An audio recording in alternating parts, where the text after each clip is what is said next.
Welcome, everyone, to the Three Grandmas podcast. Unfortunately, our friend Time Goes to Waste cannot make it today. He's off on a trip with his best friend, and we're going to be talking about a movie in his stead. I felt like, time. There's some big shoes to fill, so I had to bring the big guns in this week. I've got a man here that I've known for a very long time. It's basically the same. I met him the same way that you meet anyone in Melbourne, and that's at a party. There's no other ways to meet people in Melbourne except through parties or if you live on campus at university. No one's friends at work. It doesn't work that way. But this is my good friend Isaac. Take away, Isaac. Try to explain yourself without giving away obviously Welcome, too Isaac. much detail, because you're quite an elusive. You're quite an elusive individual. This shady critter we found in the backyard, and he wants to talk about movies. Mm-hmm. Oh, thank you, Mitch. Yeah, appreciate that introduction. Really fucking excited to be around. Good to talk shit for a while. So I've known Mitch for the past 10 years, I think. Too fucking long at this point by any measure of goodness or what is right in this world. Too many Ichiko shots have been shared between us. Too much soju. Too much. And too much of it remembered. Yeah, that's right. Where are you recording from?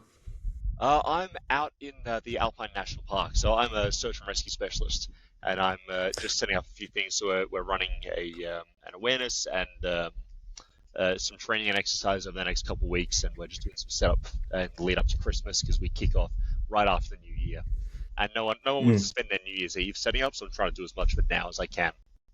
So fair enough. Awesome. Yeah, commuting. How did you get into survival and training and all that stuff? How did you get into that? Yeah, so I was actually I spent a lot of time out in the woods. I got a few of my medical certificates because I was always just a little paranoid of something going wrong.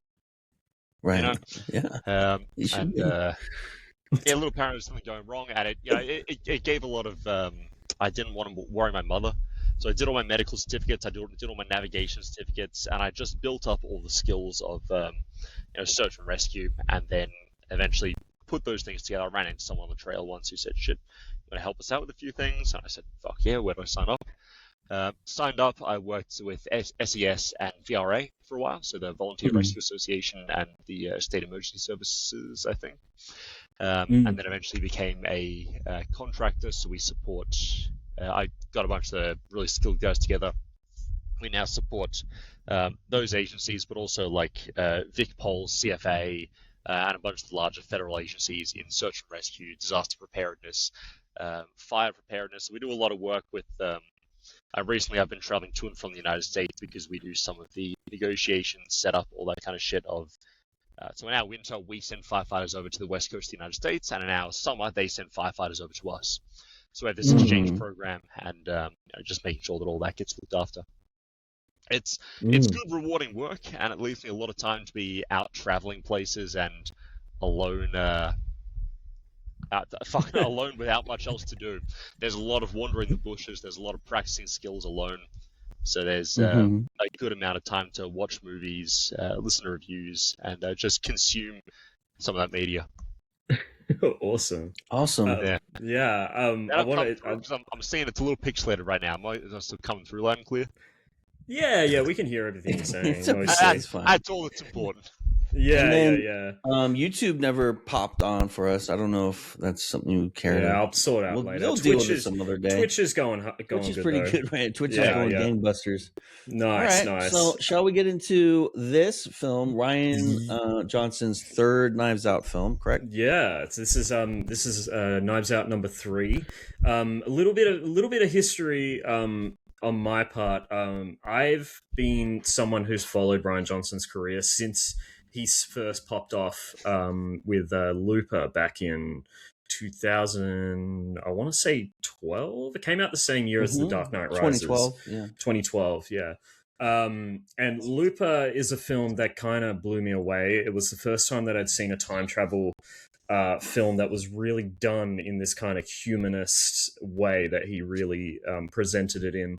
I love the way that film plays with like expectations and plays with character, and Paul Dano is great in that movie. We talked about Paul Dano last week. And what's his name? Joseph Gordon-Levitt. They did some like really interesting makeup work for him to make him look like a young. Absolutely fantastic in that movie. In that movie, yeah. They made him look like Bruce Willis a little bit. They used makeup to make him look like Bruce Willis instead of using like de-aging CGI and stuff, which I thought was very interesting. And yeah, he just gives a great performance. And after that, he also popped off. He made 3 episodes of Breaking Bad. What's really interesting is if you look at IMDb, he has directed both the highest rated episode of Breaking Bad and the lowest rated episode of Breaking Bad. So the lowest rated episode of Breaking Bad is an episode called Fly. It's a chamber piece that's set all inside the meth lab, and it's essentially about how Jesse and Walt have to get this fly out of this contaminant out of their lab, right? So, and it's all set, and there's all of these like character dynamics that like get fleshed out in that episode. Apparently, they had like it's the smallest budget episode of the series, and it got a lot of flack at the time because it felt like a bottle episode, but. I always enjoyed it. I thought it was a really interesting chamber piece, and just like some really great character dynamics. So what's wrong with the bottle episode? Is that because I quite like bottle episodes because you really get that deep exploration of the character. Is that not like a? Well, I think what happened was like I think the previous episode had quite a big like it was.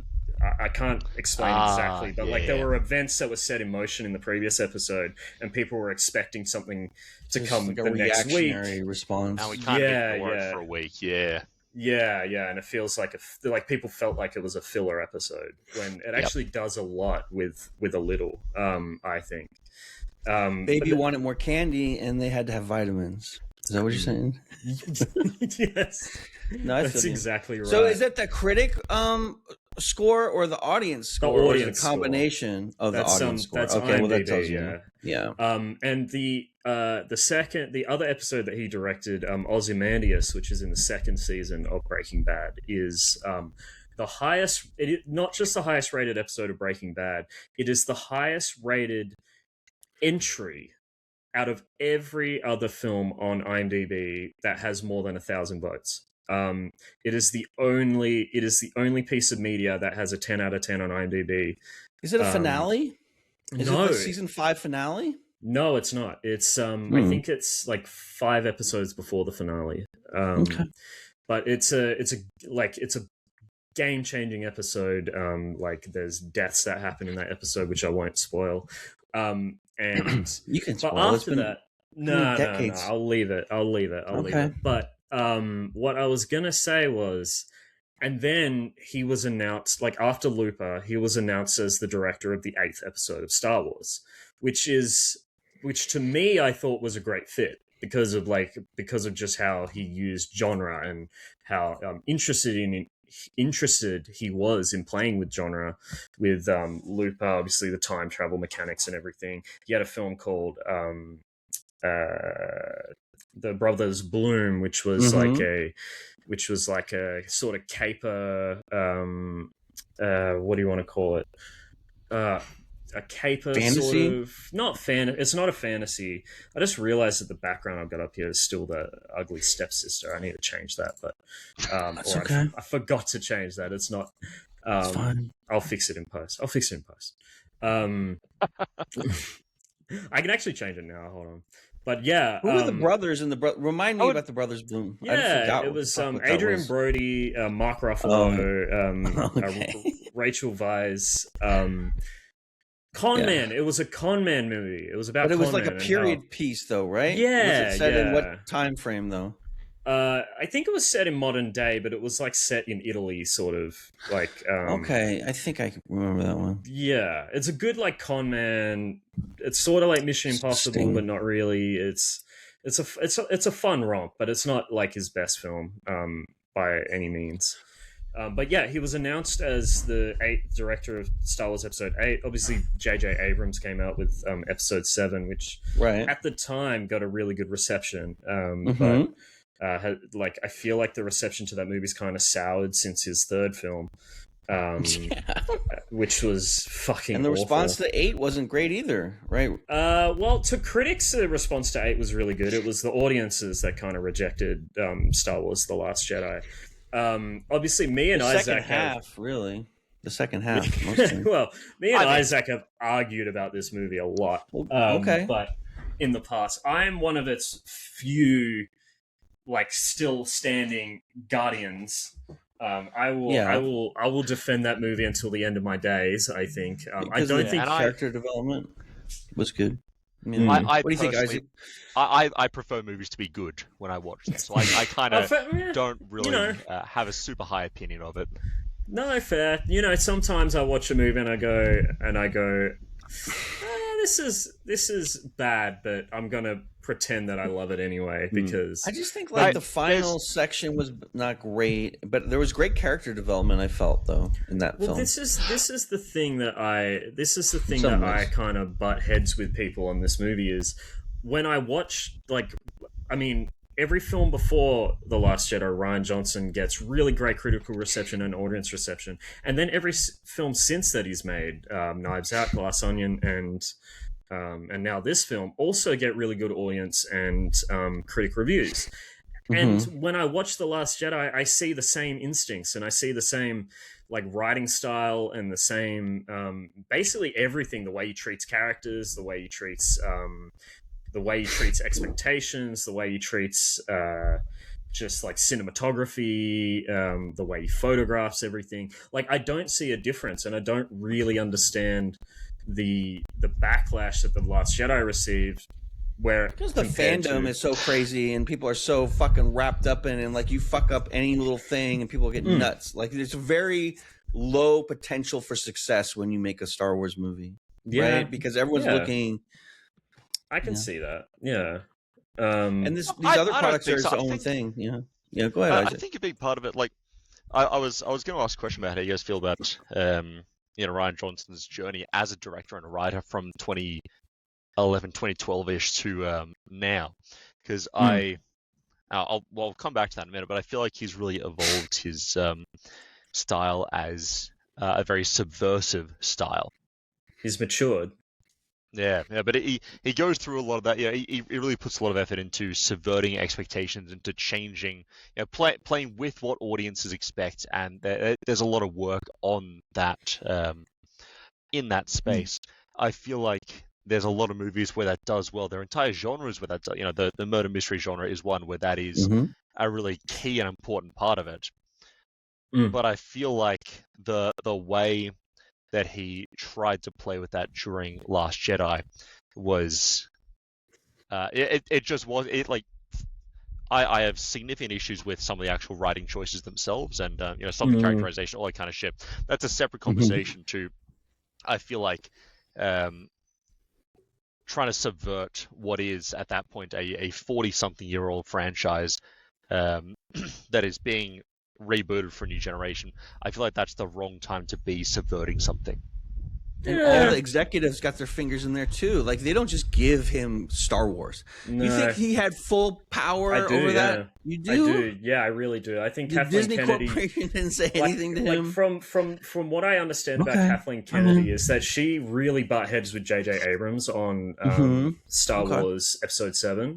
But the way that Rian Johnson has described his creative process while making The Last Jedi, and her as well, is that basically she gave him free reign to do whatever he wanted with that then there's no fucking excuses then, right? Well, but that's my thing. Is I felt like he did a good job, and there's some good elements and some bad elements, just like all things, and I think the last battle and everything kind of let people down a little bit in that particular. I feel that just based on what I've been reading other people's opinions on. I never had a Titanic response to except for the third one, which was trash. Oh, I thought the bad. eighth one was really good. Good way to get things going again. You and mean seven? I mean seven, right? Seven, yeah. And then 8 was, it was like I love the opening of 8, right? I like. There's a lot of things I liked about it, but I'm not there to try to like shit on it. I'm there to want to like it.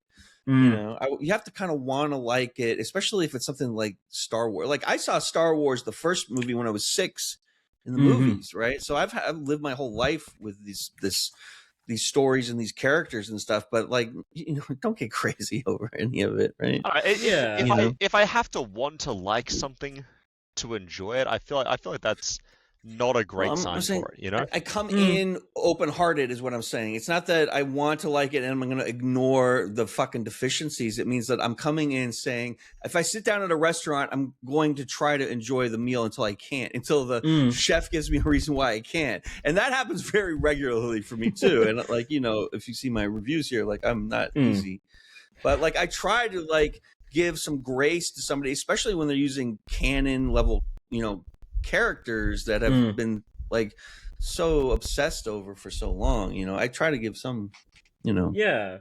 I think because I kind of want to talk about the journey of like the Knives Out movies specifically, because the first movie, the way that I feel like he approached the first movie, and he has like discussed this at length, is he saw murder mysteries and he likes the aesthetic of murder mysteries, and he likes all the pieces on the board, and he likes playing with all that stuff. The genre. The genre. But like the things that I found he didn't like was just too much like using the mystery as a crutch and being like, if we keep it mysterious, then that'll be enough to drive a narrative.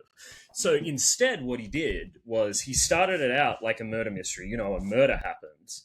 And then, this isn't really a spoiler, but he somewhat reveals how the murder happened.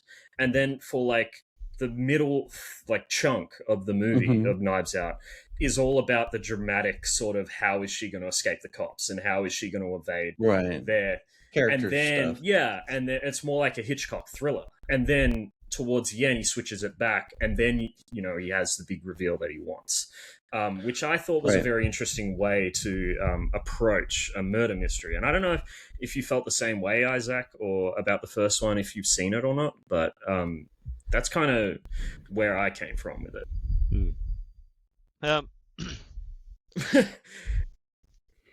Yeah, so I watched these 3 movies in the last week. Oh, did you? Right. Okay. Yeah, good. I never watched any of them before. I just didn't get on. I just didn't get into them. I think I was stung by the Last Jedi. Stung by the Last Jedi. Yeah. No. I actually. Reeling? It was only this week looking into this, like for the podcast, that I actually looked at, who is the director, who are the actors, like who did the cinematography, all that kind of shit. Usually it's just fucking, someone said this movie's good, I'll check it out. That's the end of it. Yeah. And so, this past week I've watched the first 2 twice each. I've watched the third one like 4 times now. I got a bunch of pages and notes. No, I'm here for it, man. Yeah. Wow. I was given a task. I intend to fucking commit to it. Okay, that's my guy, dog. I love that shit. Let's go. Yeah. Read a few. Talked it over with some smart people I know. Knives Out, the first one, I think was. I think it was interesting, but I think it fundamentally fails at a lot of what I think it was an interesting. I think it was interesting. I think it was entertaining. I think it was an enjoyable time. It's one of the movies that I like, but like I like The Last Jedi, like fucking the Holdo maneuver. That was fucking sick. Right? So fucking cool. However, The Last Jedi is a bad fucking movie. It is terrible. It's badly made. It's badly written. It's but even you like worse. I like it. I like fucking. Okay, so then movies. It's not a bad movie. You're disrespecting yourself when you say that, right? Because like you have to honor your own like taste, it can be even though both it may be things. objectively. Yeah. It can be a bad movie and I can enjoy it. You know, like fuck. I enjoy large fries from McDonald's. I don't think anyone's going to tell me that's good food. Okay, I understand what you're saying. It's not nutritious. I don't think you can compare food and art though. Like I feel like fundamentally, if you enjoy a film, it's done something right in its craft. Like that's where I'm coming from with art and how I approach art. Is that if it succeeds in entertaining you, if it succeeds in doing the thing, then it succeeds. You know what I mean? Like I don't really. It's the ironic stuff, like Uglies. Yeah. Like we love to watch Uglies, even though it's bad. But I didn't like Uglies. Like I didn't love to watch. But Uglies. I liked watching it because it was fun to shit on it. Right? That's what I'm saying. It's fun when you don't like it sometimes. Yeah, but I can't say I liked the movie, but I did like The Last Jedi. You know what I mean? I think there's space for a movie to be bad and be enjoyable. You know, if there's take fucking extracting ourselves from The Last Jedi and everything in particular. If a movie literally just doesn't make sense, like there are characters whose motivations change on a whim, unpredictably. If there are if we have massive continuity errors, etc. Like a movie is measurably fucking bad, but technical I'm having issues. a good time. Yeah. Like if there's issues in writing and fucking characters come out of nowhere, characters go nowhere. A bunch of shit like this, things that just don't make sense. People doing we establish a character motivation and then show them never acting in line with that motivation. I think there are ways for a movie to be bad, but still be enjoyable because of particular themes it explores, or because it just like fucking slaps with the jokes. The jokes don't make any sense in context. They're ridiculously contrived, but they fucking slap. You know? I get that. Yeah. Well, an example that I'd point to is The Room. Okay, Tommy Wiseau. You enjoy it ironically.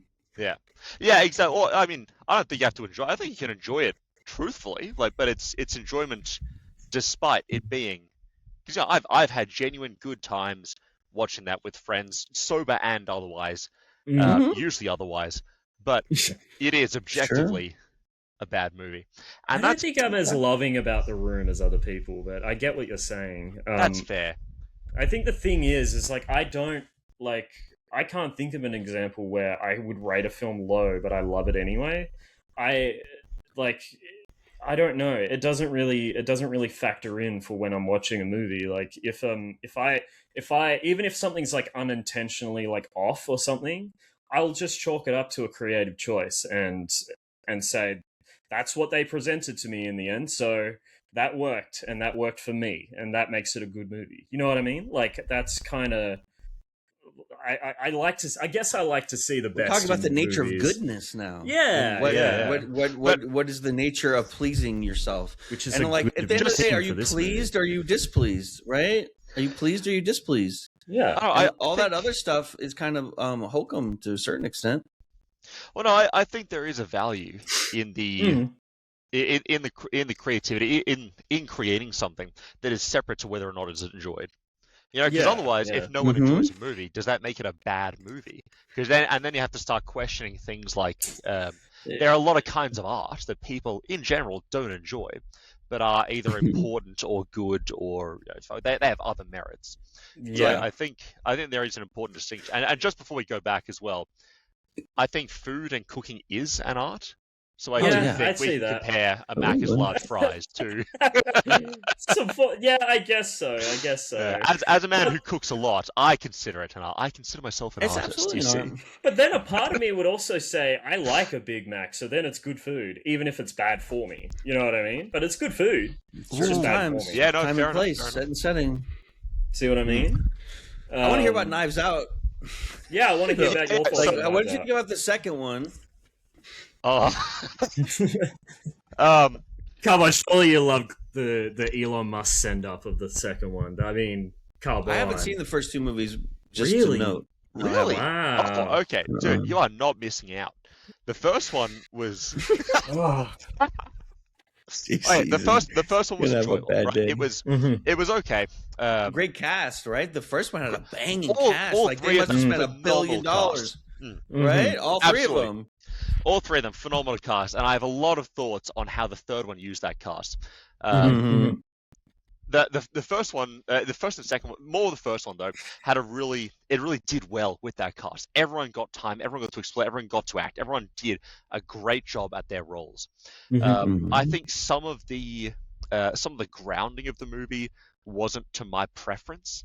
The idea of a woman who vomits every time she lies, that like I'll accept it as part of the I just premise, accepted it, yeah. Yeah, exactly. But it was also kind of like, oh, so we're just like half a step away from fantasy here. Yeah, why not? Silly stuff. Yeah, but that's a personal thing. Like that's fucking whatever. No, I feel you. I think the movie introduces it and then just goes, just roll with it, and it's like, okay. Exactly, and I can do that. Which genre films ask us to do? Science fiction, fantasy, and murder mysteries ask us to like put aside our set aside our disbelief in order to be entertained more. And Looper does exactly that with the time travel. But yeah, go ahead. That's where I kind of get stuck on this one, because the genre film that this is one that is fundamentally grounded in the world that we know and relate to. And I don't think this is an egregious I don't think this is an egregious issue, but it did draw me out of it for a second, because and every now and then I would come back to questioning: is there something else that is just fundamentally different? In are you talking about in Wake Up? Are we talking about the third one or in the Knives Out? In Knives Out universe, right. In the universe, right. As soon as we establish something that is like, half a step away from fantasy, is there going to be something? Is the big reveal at the end going to be somehow related to that? Should I be watching out for?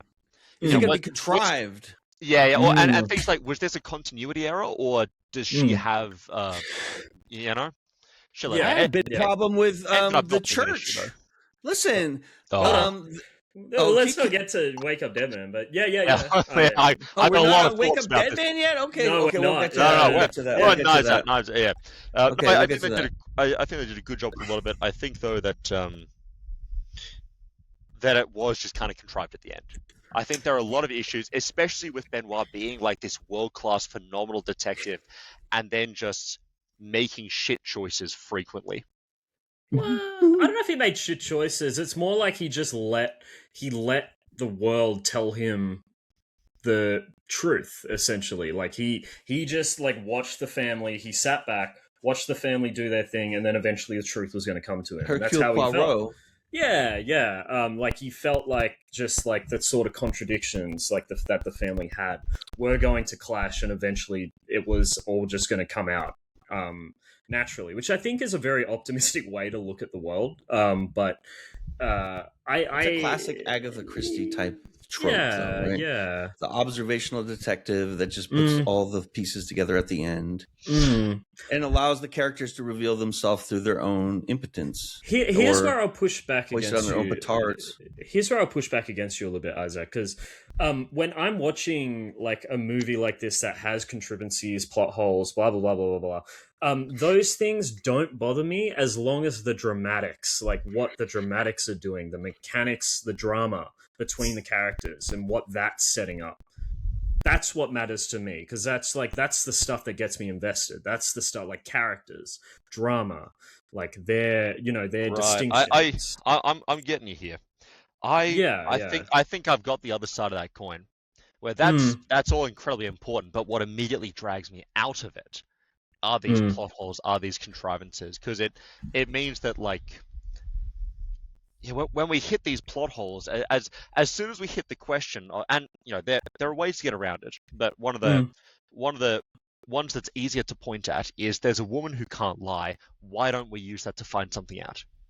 Well, they do. They try to, and she uses because she's like quite, she's put together. She's not stupid.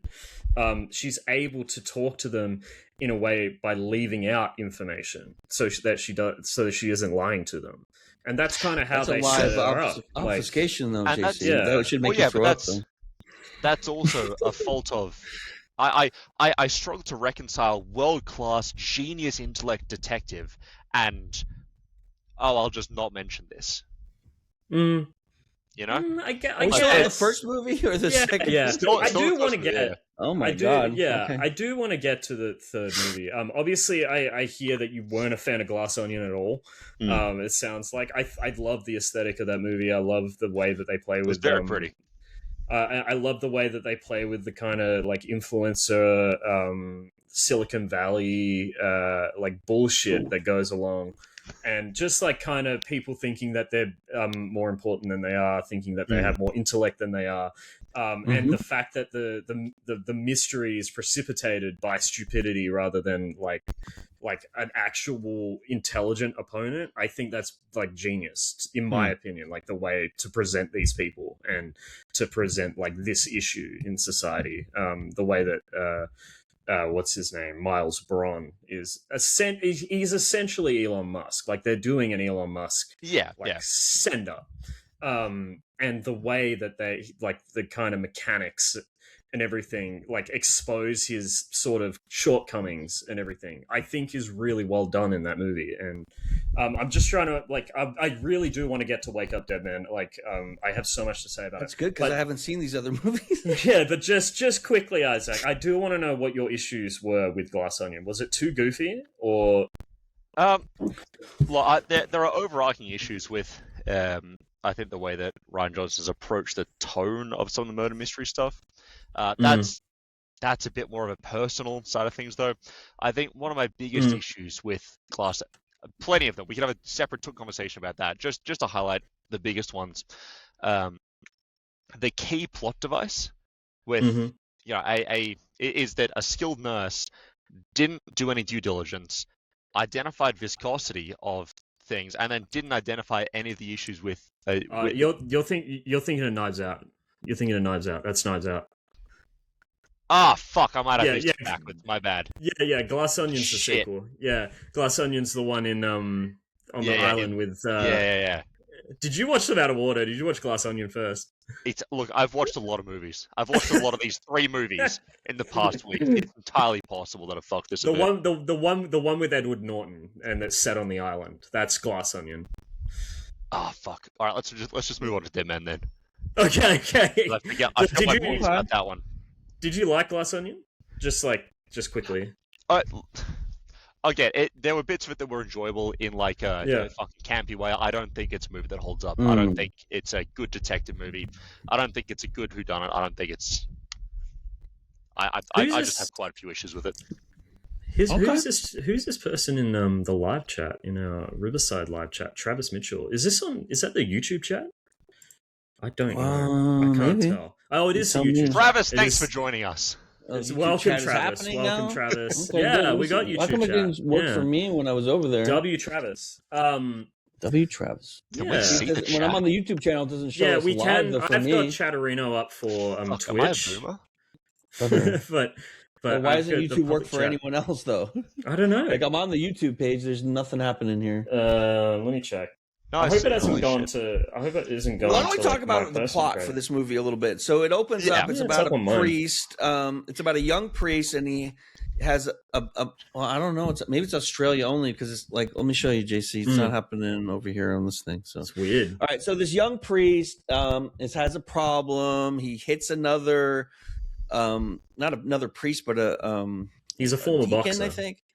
He's a former boxer. He accidentally killed someone in the ring, and so they have to shuffle him off to another parish. The first thing that I got upset about is like, if you're telling a story about a Catholic priest, then you have to keep the Catholic information correct about how things work in the Catholic Church. What do you mean? And they kept mixing up Anglican, evangelicalism, and all these other things. Like, it didn't make any sense. Were they Catholic? Yeah. Did they ever say they were Catholic? Specifically several times. This is the Catholic Church. And they were just doing a terrible job at being Catholic the whole way through. Every part of being Catholic in this movie was done terribly. They called him the Monsignor. Like, they called the fucking priest that was at the that's not what Monsignors do. They manage the whole parish, like multiple churches.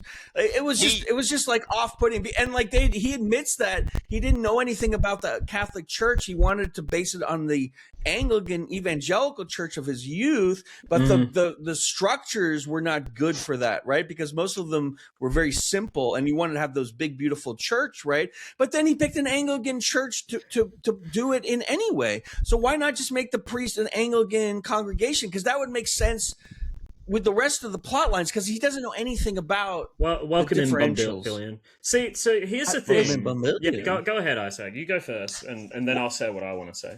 Also, I want to keep going on this a bit because they're like, so much of this is about it's about the Catholic Church. This movie is entwined with the Catholic Church. You know, from things like, you know, he's Monsignor, the way that the Catholic Church moves their priests around and has this way of managing their justice, such that priests can stay inside the rules and regulations they have. In particular, Prague, are you Catholic? I was raised Catholic, yeah. Yeah, okay. My God, when I realized I was raised Catholic as well, by the way. Oh, fantastic! I'm a confirmed Catholic. You should be angrier then. But when I realized what was happening with the first half of the movie, that it was Judd writing down all these things and telling Benoit what this was. Judd told Benoit the contents of confession. Right.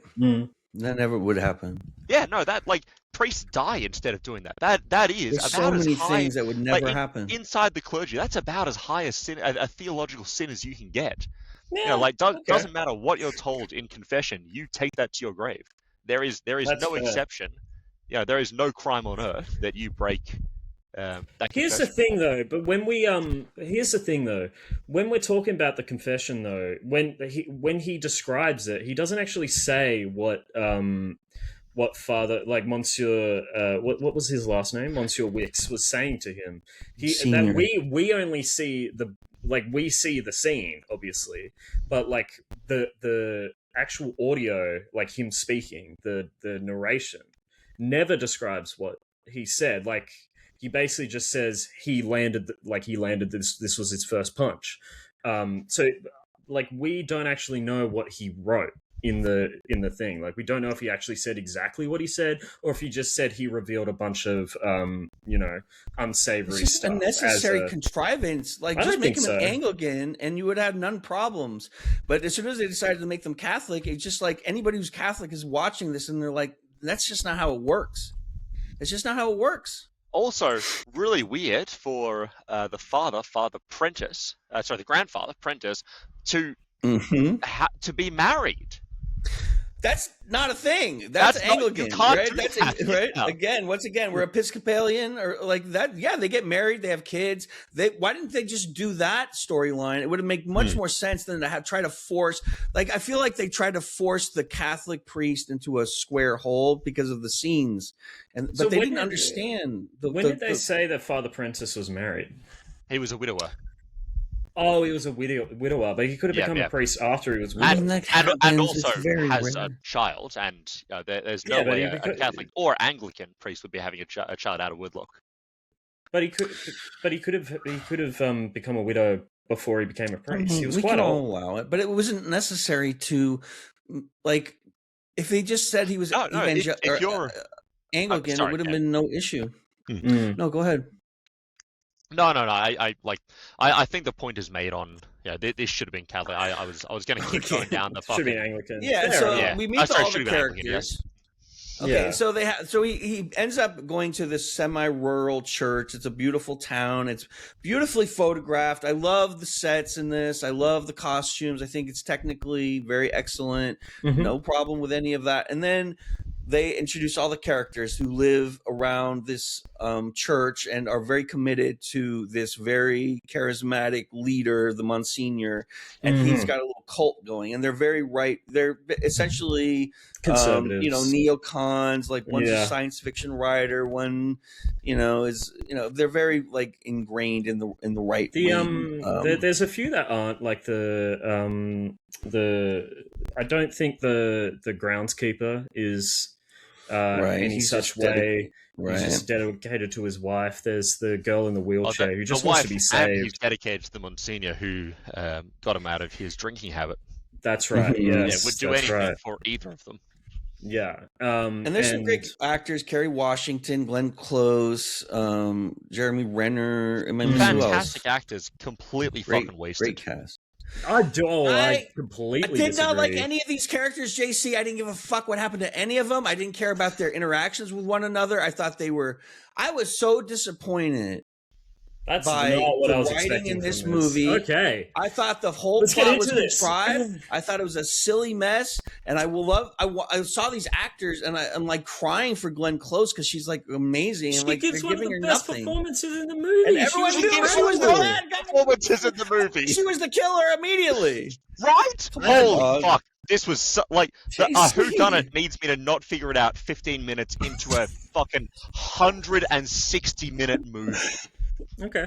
And it was way too long, too. Oh, it fucking was. I disagree another 50 again. minutes of nonsense. Like But I was had literally talking to my mum yesterday, and she said she didn't realize that it was 2.5 hours. Like it went by so quick for her, and me too.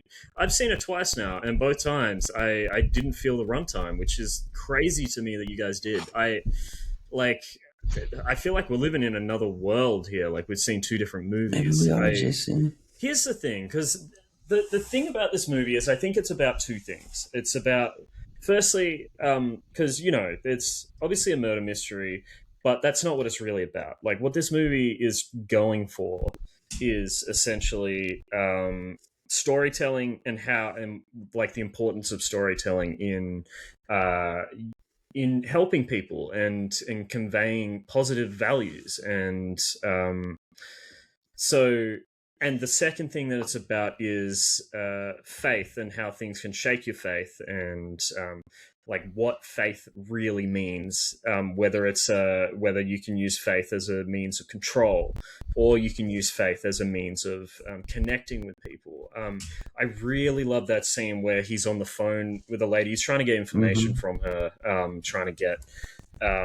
Like he wants to know who put in an order to open the crypt, Wix's crypt, and she starts venting to him because like her father or her mother had just been diagnosed with cancer, and then he realizes like he's, you know, this whole investigation thing that he's doing is him playing a game, right?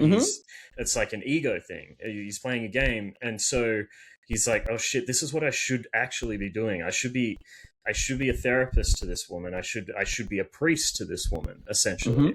And like that through line for me is what brings this movie above sort of the mechanical technicals. But then what did he do after that call, though, JC? He didn't do his priestly duties. What do you mean he went didn't? Doing Ichabod craning around the village, getting into exciting Scooby-Doo adventures, right? No, he didn't. Like, he listened to her, and then he did it for a little bit. No, and then he was that's like when he renounced. That's when he renounced the investigation. He got into and a you whole didn't think that argument scene was with... a little melodramatic the way it was presented, and it would have been better if it was more subtly presented. No, I thought it was. Okay. I thought it was done tastefully and in the way that it should have. Like, I do like the message that it expressed. I do, and the whole movie I feel like is doing that. Like, there's also Benoit Blanc's arc, which is about not letting ego get in the way of bringing solace to people that are important. Like right at the end, he wanted to do his bombast like he did with the previous two movies. He wanted to. He wanted to be the super clever, smart detective that reveals all the clues and reveals everything in one go. But no, after spending time with Father Judd, who's kind of changed his mind on what is important, he's like, this isn't my story to tell. This isn't what's going to bring someone solace. So he lets Glenn Close. Yeah, because they're coming out with the Father Judd mysteries on Netflix next year. They want to spin off a new character for this fucking money-making machine that he has, and he's just going to be.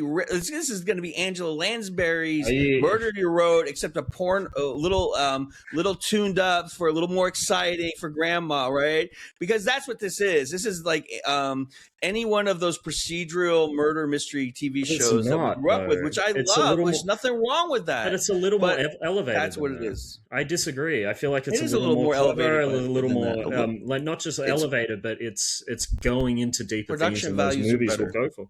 Yeah, production values are better, but I feel like the themes that this movie's going into are a lot more I complex don't and like deeper. the characters, JC. Why don't What I like characters? anything about Jeremy Renner's character? Like, You're not this meant is the to. thing. I get that. I They're know murder he's a bad guy, suspects. but you're always meant to like something about the anti-hero of the suspect. There's something, like, people are complicated. Like, there's a lot of people that do things I don't like, but there's certain things about them that I like, right? And I that's like just that the he was way. kind of bumbling and like. No, but they were all, to me, didn't feel multi-dimensional enough. Like the lady who was in the wheelchair.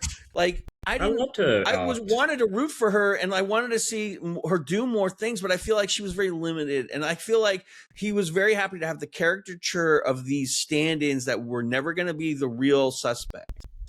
And like, you know, and then Glenn Close got the magnifying glass and the good bits, and these other people were just like stage dressing to me. Okay, fair enough, but I feel like he uses that kind of stage dressing to convey a really like interesting story about you know, finding what your faith is meant to be. And I think Father Judd, for example, okay, so here's what I was saying to my friend yesterday about Wake Up Dead Man. I get very frustrated with atheists, or like Reddit atheists, especially, or atheists like Richard Dawkins, or what's another one, Stephen Fry. I get frustrated by them because they have absolutely no respect for religion and have absolutely no respect for the kind of positive impact that religion can have on people and like perspectives and stuff. There's a movie that came out very recently that kind of encapsulates this frustration that I have, called Heretic. It was had Hugh Grant in it. It was kind of a horror movie-ish. And it kind of basically, the whole thesis of the movie is that religion is all about control, and that's all it is. And I get that. That was a good movie. Like, I saw that movie with the Mormon door knockers. That's right. Not that I didn't totally agree with the message, but I did like the way it was played out in that particular movie. It was interesting setup.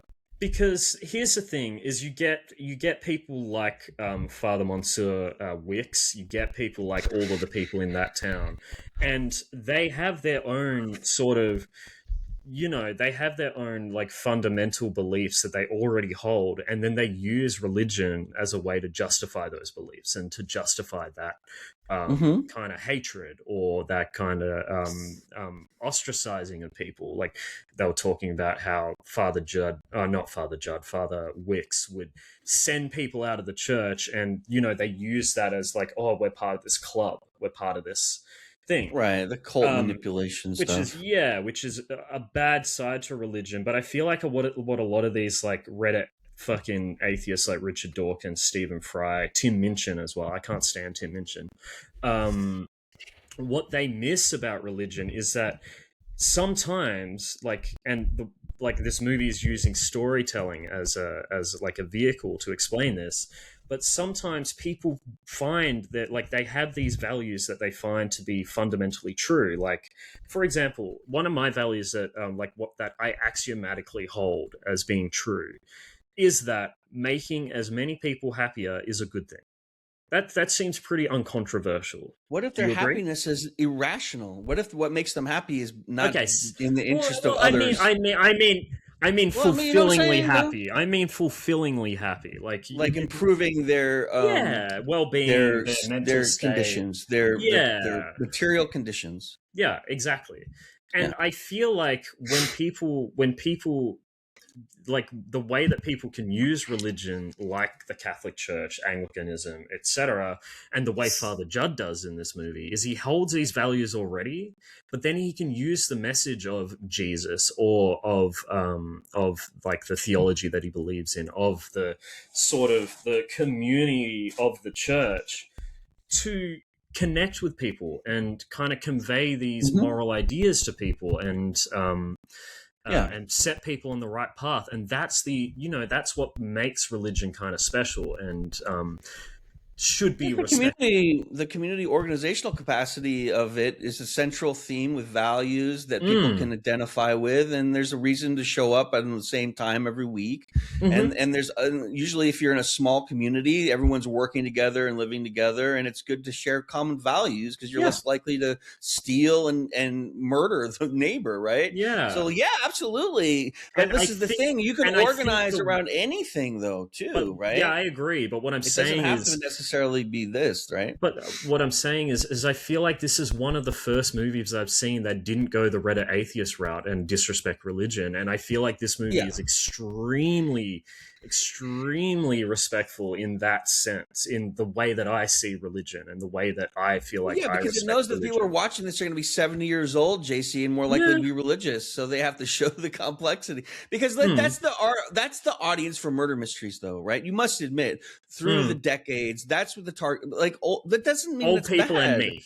They're more patient. I love Clue because there's Clue no is action. one of my favorites. Because it's not like a James Bond movie where there's action and a gunfight going to happen. It's going to be a lot of talking and a lot of drama, and it's great for theater. It's great for the stage, and older people tend to be more patient with stuff like this too. So I think that's part of it. I think so. You look at things like Sherlock, like Elementary, like that. Murder mysteries have been, at least in the last 15 years or so, murder mysteries have been at least as accessible to the younger people as they are to the old folks. But what are the demographics of the people who actually view it, though? There's an incredible murder mystery that came out recently called Bodies, Bodies, Bodies. I don't know if you guys saw it. That was directly aimed at young teenagers and the sort of influencer generation. I feel like these movies, these Knives Out movies, kind of straddle a line. Like they're trying to impress. They're not impressed, but they're trying to be universally. They're saying you recognize two of the actors on this list. Maybe you'd like to watch this movie. Why do you think they put so many celebrities in a row? Because that's how name recognition works, right? They're great actors. It's very well calculated, which is not a bad thing. Which is not a problem. They're great actors, and it's something that Columbo did. Yeah, and it's something that Columbo did. They always have a famous villains every week. But what I wanted to say is it not only does it respect religion in that way to me, but it goes a step further and it talks about storytelling and how storytelling can be used for good in this way. Because you talk about Glenn Close's arc, her character, essentially she never forgives this woman that was essentially the ruiner of this church. Not ruiner, but she saw it as her tainting the church. She thinks storyline that this loose it. woman is hanging around the priest and the kids, because that would never happen. Maybe she does knock up some lady, but she's not hanging around the family and the parish and everything. That just wouldn't happen. What do you mean? And they would move him. Because because priests don't do that. They move you around. They want to pretend that doesn't happen, so they lie about it and they move the priest. They don't let the lady hang out in a mini skirt smoking a cigarette while he's conducting mass, right? But that's something that happens in less organized non-Catholic Christian religion, that happens in rural communities and stuff like that where there's less oversight. But the thing about the Catholic Church is so fucking organized. They know what everyone's doing constantly. But go ahead. I guess my thing is, though, Glenn Close throughout the movie, she uses that story as a justification for the kind of us against them mantra that the church has, and uses to kind of ostracize people. And then he has a diamond, and he's swallowing the diamond. I'll get into the diamond, because I think the diamond and some of the kind of reveal at the end is the actual issues that I have with the movie. But I want to talk about how she creates this huge story about this, what they call it, the Crimson Harlot or the Harlot Something Whore. Like that. Harlot Whore. Harlot Whore. Fun like that. They create this whole huge story about how she was this evil person who tried to destroy the church, and she was just out, she was an awful person, but she was a young mother. She had a kid when she was fucking 15. She was poor. She couldn't That's all she Yep. wanted was like a And that way to get out of actor never like, had the a voice in situation the she was show in. either. They never gave her a line. She didn't say one That was fucking fine. sentence. That was fine. I don't mind that because it was Glenn Close telling the story, so it was her voice, I right? understand. So she uses that story, but then we hear the actual story at the end when she reveals that she was just a poor girl, and she's finally able to, recognize that that's what she was. And life is complicated. It's not as simple as people are just evil, but people can be desperate. I don't really You get think what I'm saying, Isaac? I get it. I don't think that's what the forgiveness was.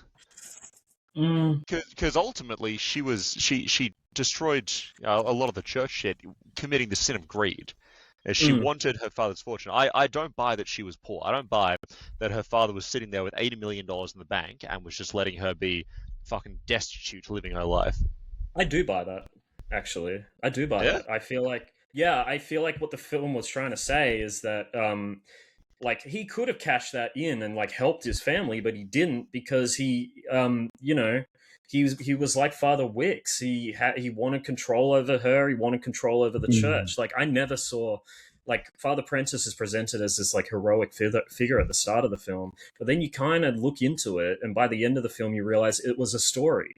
They were using a story to justify their actions in the present. You know what I mean?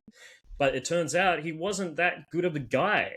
He kind of held this thing over her that he could have helped her out with, but he didn't. Because he wasn't a good priest like Father Judd is. That's where I'm coming from. And that's kind of what the film was trying to say to me. I think there are a lot of reasons he wasn't a good priest. I'm not sure that's one of them. I don't think it's I don't entirely agree with it, but I don't think it's unreasonable to say, hey, if you stay here, if you stay here where we can look after you and your young son, etc., instead of living the life that it looks like you want to live, which is one full of danger and one that will take this child into dangerous environments. I don't think that that providing her an incentive to stay is a bad thing. Is that evil? Yeah, especially because like there was no I would hesitate to even call it coercion because it's not. It was, hey, if you stay where we can help look after you, then I'll give you whatever fortune is left when I die. It wasn't you have to stay. It wasn't you can't leave. She could have left at any time. Yeah, I guess where I push back is I feel like we're making assumptions about what her intentions were with the money. Because I guess, she was scantily dressed, right? And it was Glenn Close describing that she was a whore and a harlot and all of these things. But she's wearing but that doesn't mean that she brand name clothes. That means she's got the money to get those brand name clothes, But that doesn't mean that that doesn't mean that she's like unreasonable and doesn't have a head on her shoulders. I feel like she was just desperate, and that's why she destroyed the church. Like clearly, what he was doing was not like helping. It wasn't working. You know what I mean? Why was I don't see any reason to think because the story. If we take away everything else, we have a 15-year-old girl who got pregnant. And then a 15-year-old girl who was fairly sweet, who enjoyed those brand name things, who was getting at least enough money to buy, designer labels and shit. Well, she liked them. They didn't say she was wearing them. She said she liked them, which is not a bad thing for a 15-year-old to have. Yeah, no, that's fair. That's fair. Or desire. Then we're still looking at a 15-year-old girl who gets a child, a child who gets pregnant at 15 by a drifter and then wants $80 million. But they used to put you in the nunnery. Wants $80 million to put those girls away. Well, I don't think. What I'm saying is, then put them in the fucking nunnery. What I'm saying is, he doesn't have to give her the whole $80 million. I'm just saying, be more reasonable about it. Like, why does he have $80 million again? He doesn't have. He has a jewel that was. Why does he have that jewel? Where did he get the jewel? Well, no, I thought. Sorry, the way I understood that was that he had $80 million and spent it on a diamond that he could. Right, that's what I thought. He converted it so he could hide it better. Hold on, let me actually look it up. You guys keep talking. They never explain what is the source of the wealth, right? Is the jewel? I think that's just. I know, but the jewel is a way to hide it from the bank accounts. It's like you put all of your money into a physical thing that you can hide, right? didn't. I just kind of, I got the impression we just had I to think it accept was that. I got the impression that it was a family heirloom, and when I read it, Prentice killed himself by swallowing his fortune in the form of valuable diamond. That's the secret of the diamond. Well, she found the box. Remember, she found the box, yes, the fancy box, and that's how she. Then she's like, "Oh, there must be a giant jewel around here somewhere." So let's rip the church. That's like because she recognized the label of the designer fucking Fabergé egg shit. Yeah, Fabergé. So she knew he bought that.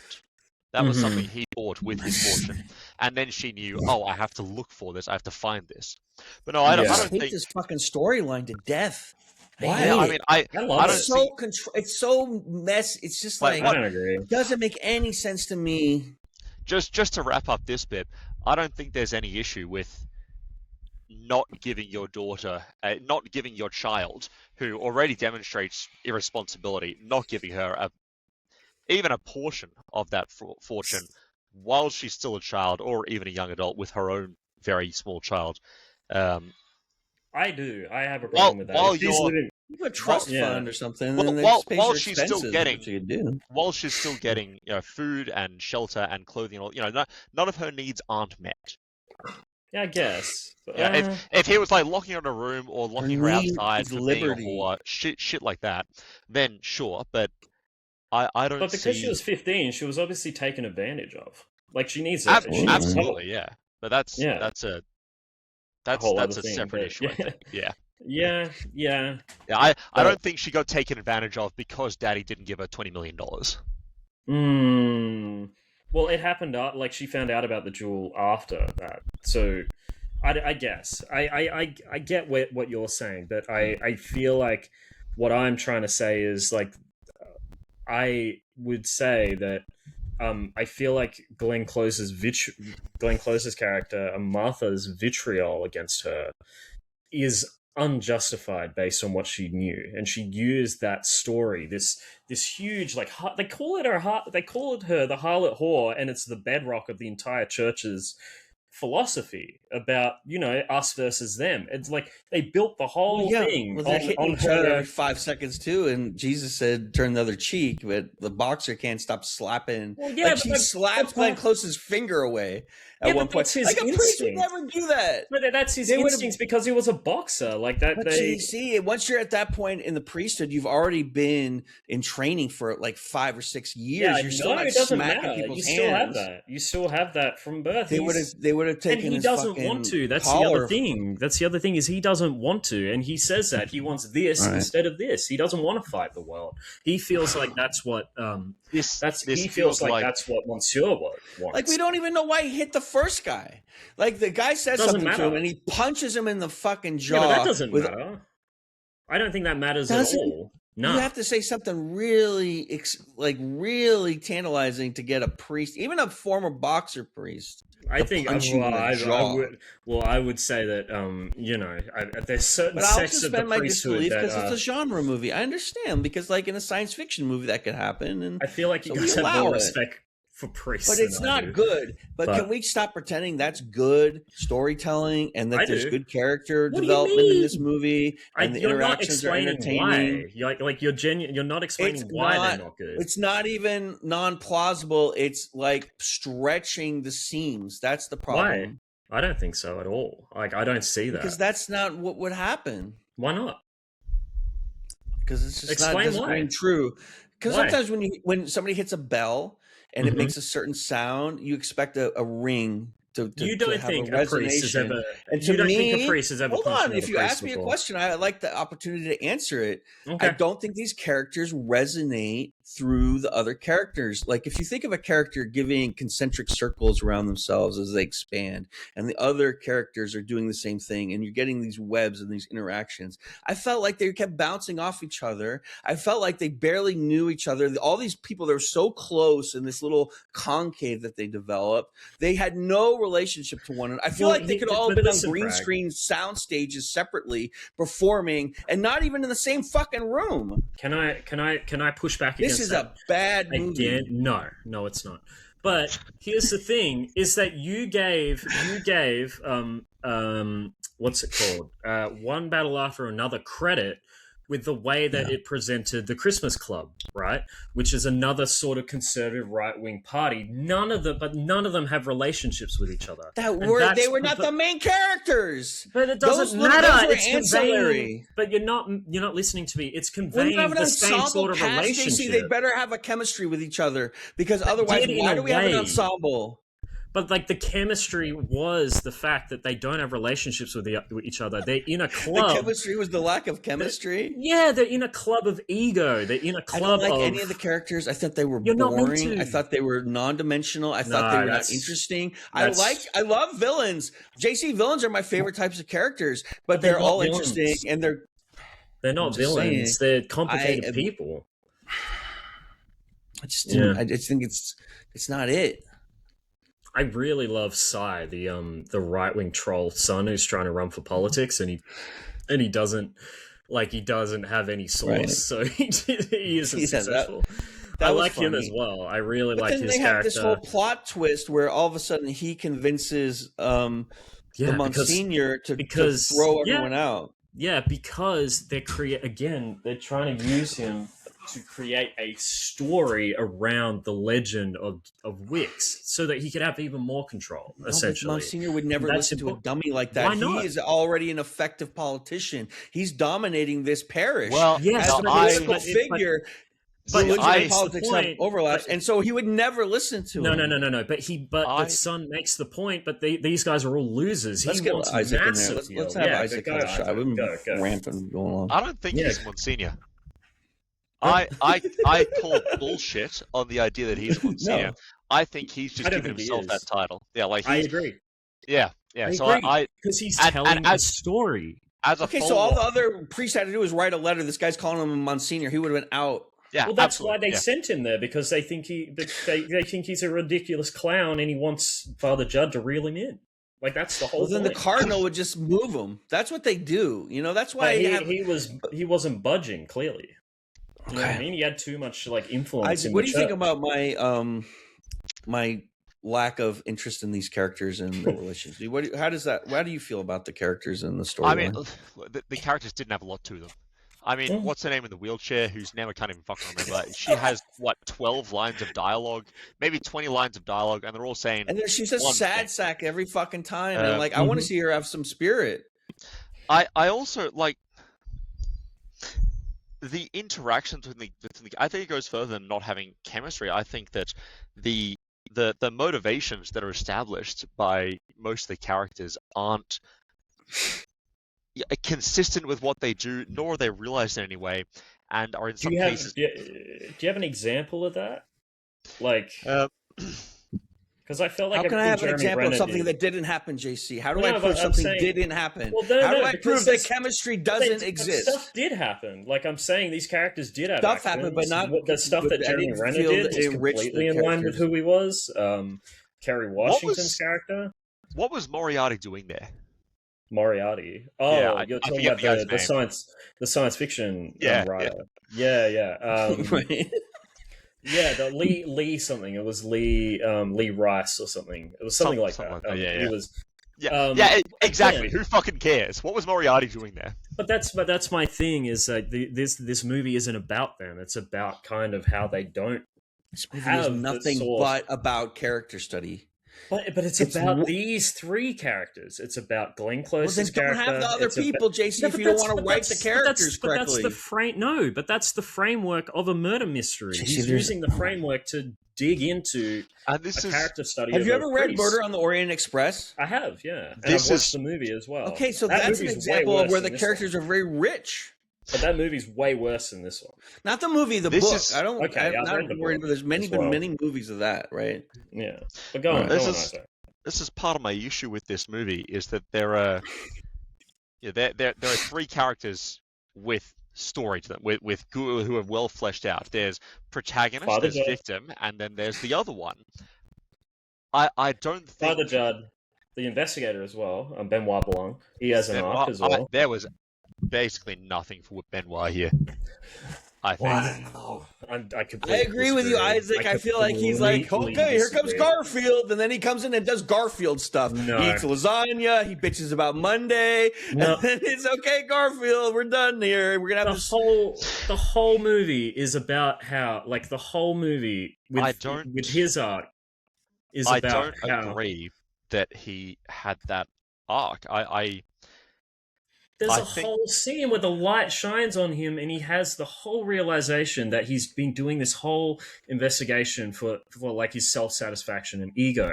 And then he realizes after all of this interaction and his arguing with Father Judd, that Father Judd's right. And that he needs to let the person who should tell the story instead of him. Like, that's what the whole movie was leading up to with his character. And I just, if you don't see that, I don't...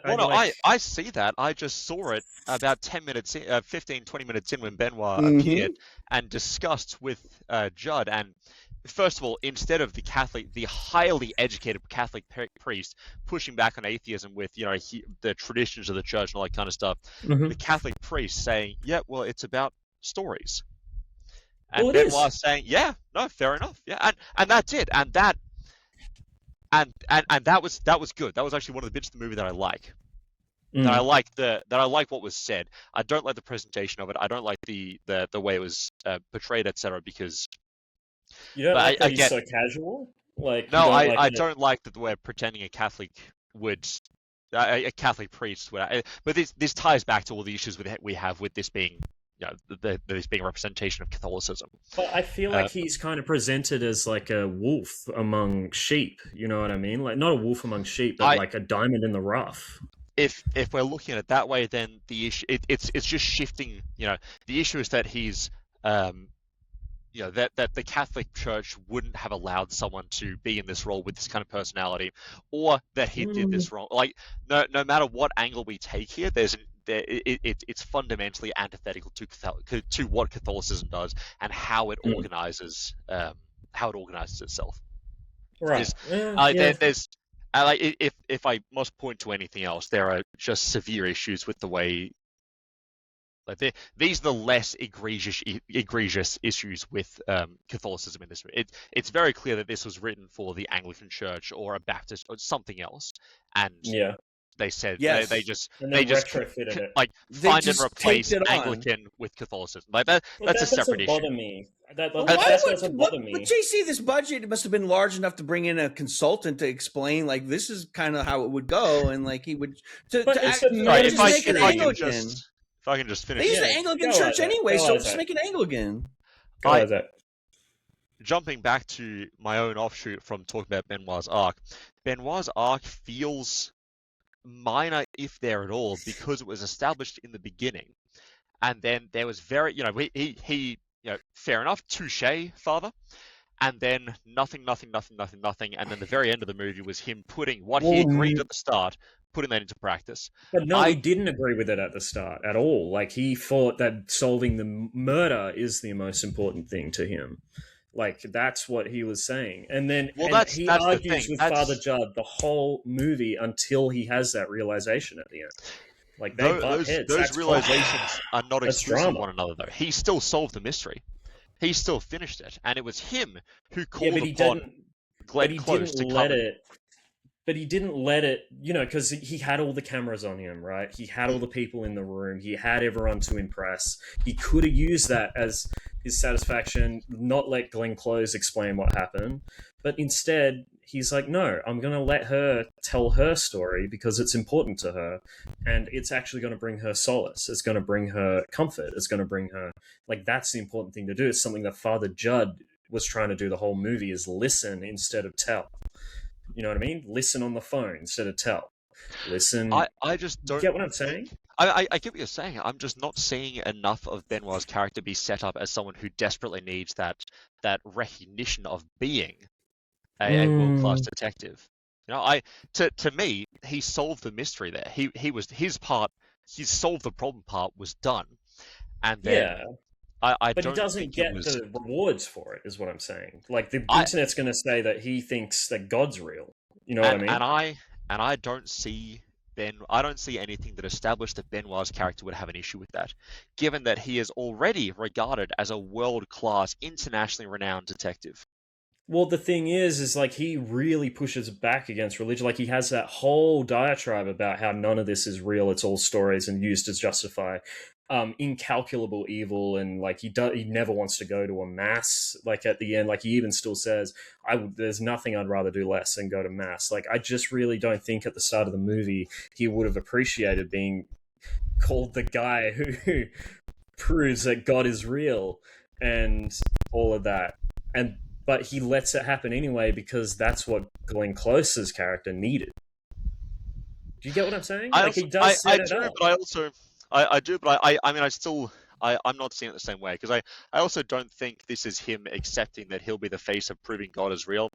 Like, it's well established that Sai is a fuckwit and a failure. I guess, yeah. Yeah, and it's well established as well that Benoit sees him that way. Like, if some fucking dropkick comes in and records me out of context saying God is real, I don't need to, I don't fucking care. Yeah, I guess. I don't think there's. I get what you're saying, and I'm just not. There's so many great crisis of faith films. This is not one of them. I don't agree at all. It almost feels like you're trying to do Ryan's job for him here. There are things here that you're saying that I'm not feeling were established. I didn't just fucking half-ass watch that movie once. Like I watched. I know you watched it 4 times, but I still disagree with you. I feel don't know like how you're you watched it 4 times, Isaac. You should get a badge or some sort of like merit award. I had a lot of fun. No, watching this movie. Listen. But I also I feel like I got it the first time though. I just don't see enough establishing that I see that there was a change. I don't. I could agree that there was a change. Yeah, sorry, there was a change. He walked into a church and said church stuff because he was in a church, and it was the location that dictated the narrative from a lot of the characters. But shouldn't it? Yes. No. It's a character in the movie. Is the location? I feel like we need to have more than just the murder mystery. So let's have a narrative to some degree about a crisis of faith. You need more. You need more than a mystery. You need drama. You need conflict. I agree. You need more. You need a lot more, and you need more than a tacked on crisis of faith. It's not tacked on. It's you could have drawn the other things from the interactions between the other characters and some good scenes with 2 or 3 of those characters. Sorry, where there was faith. They didn't. Well, what's his name? Father Judd didn't have. Well, the Father Judd didn't have a crisis of faith. When you're smacking people as a priest, it's a bit of a crisis of faith when you follow the followings of Jesus, who was a pacifist, don't you? The crisis of faith, and then the crisis of faith of the detective is that he doesn't even have a relationship at all with spirituality, and then the every character is dealing with their faith. I don't think, but here's the thing: is like I don't think this movie really is about a crisis of faith. It's about a crisis of the sort of like the crisis. It's a crisis of people and a crisis of a lack of connection. Yeah, faith in people. Yeah, and faith is another word for trust. And if I say a crisis of trust, does that resonate better? What's his name? And Father Judd, he has a crisis of. Yeah, but the connotations are wrong. Connotations wrong. Okay. I don't know. It's just a very classic storyline in a film with religion is to have characters struggling with the religion that they're centered around, or the main edifice, which is the church, which is the But this one does it a little differently, because Father Judd, I feel like, doesn't have a crisis of faith. He has a crisis of convincing other people how you should approach faith and how you should approach religion and how you should approach, just talking to people in general. If I said that he was a chef and he had a problem serving people food, that's a bit of like having a crisis of food, right? Yeah. Because it's all linked. Because his faith should drive him to do the right thing. His belief in Jesus, right? If you're a priest, you believe that he is the Son of God, reborn, and all. You believe these things inherently. Yeah. And so that gets you up at 6:30 in the morning to go deliver groceries to poor people, and or do the things that you've been commanded to do to serve the community. That's what drives you. And if you're not doing those things, in my view, you have a crisis of faith. But that's what he does the whole movie. He's the only static character in the movie. The world changes around him, is what I'm saying. And I think that's very protagonist. Clever. That's not normally how a protagonist works. Normally a protagonist changes throughout a narrative. In this one, it's the world that changes around him. Oh, you don't think he... Okay, well, listen, that's interesting. Yeah, idea, I don't think he changes. He doesn't change, but the world changes around him. He stopped hitting people as much, didn't he, though? Yeah. But that's a bit of a change. But from the and start he got a better relationship with his role as a priest. Like he was more of a priest at the end than he was at the beginning, even though he thought he was one. But that's because the people of the church, the community changed around him, not because he changed himself. Well, he convinced people. He convinced people. Well, don't you think that he was people are changing themselves and being changed by their environment at all times, right? It's a hybrid. Okay. I want to move away from the kind of thematic faith stuff. I want to move into kind of the thematics of the locked door problem, not the mechanics of the locked door problem. And how did you guys feel about how they went through all of the different options and then what the actual solution was? Did you feel like it was clever, or did you feel like it wasn't? Because I felt it was. I feel like it was trying to be clever. Okay. So why do you feel that way?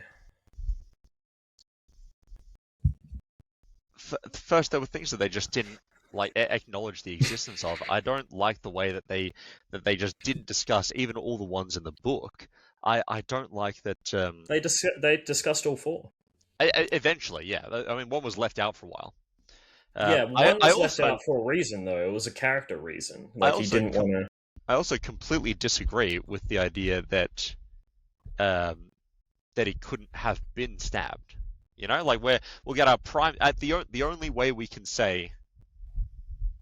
Yeah, the only reason we're accepting that he wasn't is because our prime suspect is saying, nuh-uh. Yeah, but he believes him. Benoit trusts him. Yeah, he thinks he's an innocent man. That's also a serious flaw here. You don't think it's a problem? I feel like in all three of the movies, Benoit Blanc has always known who the innocent people are. And that's just something he's good at as a detective. Yeah, it's an issue I have because it's fundamentally, a big part of the murder mystery genre is that you and the detective are given the same information. But the detective here has the additional information of simply knowing the answer. Well, he doesn't yet. He works it out. Of simply knowing key pieces of information that, if we are told, it's through a I think you're a, I don't think you're a guilty man. I think you're an innocent man tormented by guilt. And that's interesting. That's interesting phrasing, and that's a good reason for Ben. I like that. That's a good way for Benoit to convince this guy to trust him and to work with him to solve this murder mystery. I think he was being genuine. He wasn't just trying to convince him. He was being genuine, and that's fair. But if that's him being genuine and then deciding to disregard evidence to the contrary, that's stupid. And I feel like that's a pretty... And if part of this murder mystery is that we just have to accept that Benoit can just pick you're innocent and everything you say is true, then that's... I don't mind that. I believe in believing in people. I believe in seeing the good in people, you know what I mean? And being able to discern between good people and bad people, you know what I mean? I think that's important as a person. I think that's important too. I don't think it... but I think there are edge cases and fringe cases where we can get it wrong. And I feel like somebody's just been murdered and everything points to this man is one of those cases. But he didn't do it. That's the thing. What do you mean? You don't take the prime suspect with you to investigate the rest of the murder mystery? I also she's like, at one point she's like, oh, just to let you know, you are a suspect, and if you don't want to participate any further in the investigation, that's fine. That's the thing. I also him, and he has unorthodox methods. But yeah, go on. Yeah, I understand. I also think there's an issue with saying that we should be happy with trusting judgments that the characters are making in a universe like this, but also completely condemning the idea that it would have. Shit, hang on, I'm about to like quadruple negative myself. I disagree with the idea that we can trust Benoit's character assessment based on fucking 2 minutes. Well, no, but we can based on the past 2 movies that we've seen. You know what I mean? I have very strong feelings about those and that. I get that. But like, even without well. that, and maybe he is fucking good at this, but I still take tremendous issue with the idea that we're just going to decide, fucking, yep, this guy's innocent and everything he says is true, but that we as critics will then say, okay, but he's the only one who can do this, and the harlot whore, everyone was wrong about her. There's almost a moment where the movie... Of course, they always are about the whore in these movies. It's always like, oh, she's really the saint. It's the virgin whore complex in all Western civilization. There's a moment, right? In this movie, we want women to be exalted and holy, but also be, sexually appealing, right? But the other thing is like the movie doesn't think that he's like a saint or anything, because there's moments where he like Benoit Blanc, like, he reads, his story of what happened, right? Like, from his perspective. And then he realizes that, like, and he knows that he omits something from the story, which is those 3 minutes where everyone walks outside and he hides the bottle. Well, he didn't know exactly what he did, but he knew that there was a chunk of time that he didn't account for in his retelling of the events. He hid the flask because he didn't want the other parishioners to know that the man that was abusing them was an alcoholic. Is that right? No. Not all the parishioners, specifically the groundskeeper, because the priest helped him with his sobriety. But there's a murder. And so he's going to hide the flat. I just didn't understand that. Because he's not perfect. Because he's the one good person in the town. I just told you he's not perfect. He's not perfect. But this is the priest's idea. He's going to hide the flask so he doesn't have his hero tarnished. Because he felt like it wasn't relevant to the investigation. It sounds so convoluted to me. But it is. But it was. It ended up being so. He just didn't realize it. Right. You know what I mean? I think that's fine. Also, while we're here, I take issue with the idea that Monsignor Wicks, who is openly accusing old mate Judd of being of coup, of trying to take over, etc. I take issue with the idea that Judd is then allowed to run worship when Monsignor needs a quick break. Why? There's no other priest around. No, but we can just what what was he doing before? Well, that's usually what happens, though. Yeah, I'm tracking that. I'm sure there's priests that hate each other that work in the same I'm sure there are priests that do hate each other. I'm not sure there are many instances where characters are convinced that there is an active coup happening that they have to resist. And especially because it's not like he started drinking right now after Judd arrived. He's been dealing with having to take these breaks to fortify himself for a good while. But the other thing there was a way to deal with this before. And despite that, he's just bringing Judd in to keep running shit. Well, I feel like part of it is like him exercising his power over him. Like, I feel like part of it is not... Like, I feel like he is more confident in himself than... Like, he doesn't think that Father Judd will be able to generate a coup because he has such, like, power and leverage over these people. Like, he feels like this guy's weak sauce. Like, he doesn't pose a threat at all. Like, and I don't think that he saw coming that he'd get murdered either. Like, I feel like he saw his future as cutting all of these people off and then becoming the priest that came back from the dead, as what's his name said, Sai. And that was going to be the story that, that launched him, essentially. That launched his... Yeah, that launched his cult, essentially. Like, he thought these people were losers, and he didn't think Father Judd had posed any kind of threat at all. Monsignor didn't plan to come back from the dead, did he? No, he planned to steal the diamond, but they were going to use that story as him coming back from the dead, you know? From memory. That's what Sai's plan was. It was... Yeah, no, that was Sai's plan after he had died. No, it was before. He had the conversation with him. Because Sai knew about the jewel as well. He knew he was his son, and he knew that he had a fortune. Because he told him. And then their plan was that they were going to fake his death, and then he was going to go into the crypt, steal the diamond, push the door open, and then wake up. Lazarus door. Yeah, Lazarus door. And he was going to come back from... Yeah, and then he would become the and it was when he came back to life. Yeah, he's and if I saw that on CNN tomorrow, would anyone pay attention to it? If they said Breeze comes back to life tomorrow, I mean, do you think so? Yeah, I do. There are a couple issues I have here with this idea as well.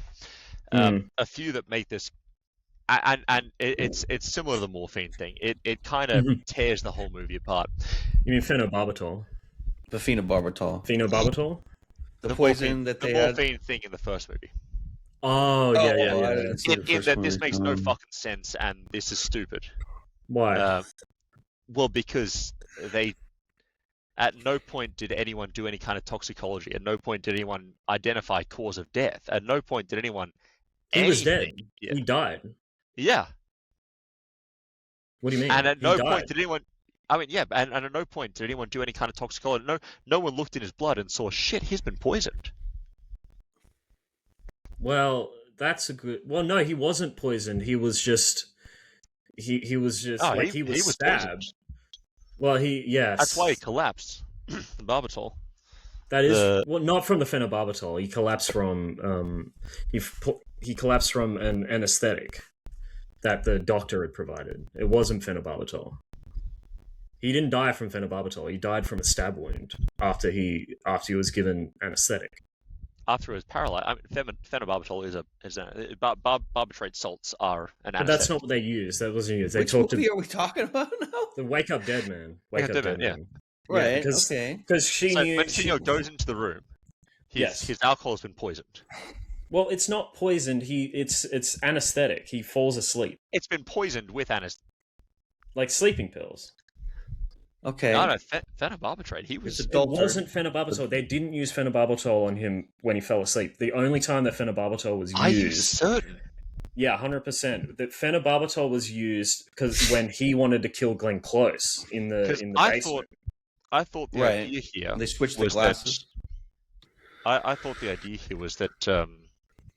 he was killed by stab wound. It was phenobarbital because then he could wake up from it later. No. Phenobarbital is a poison that will kill you in like 5 minutes.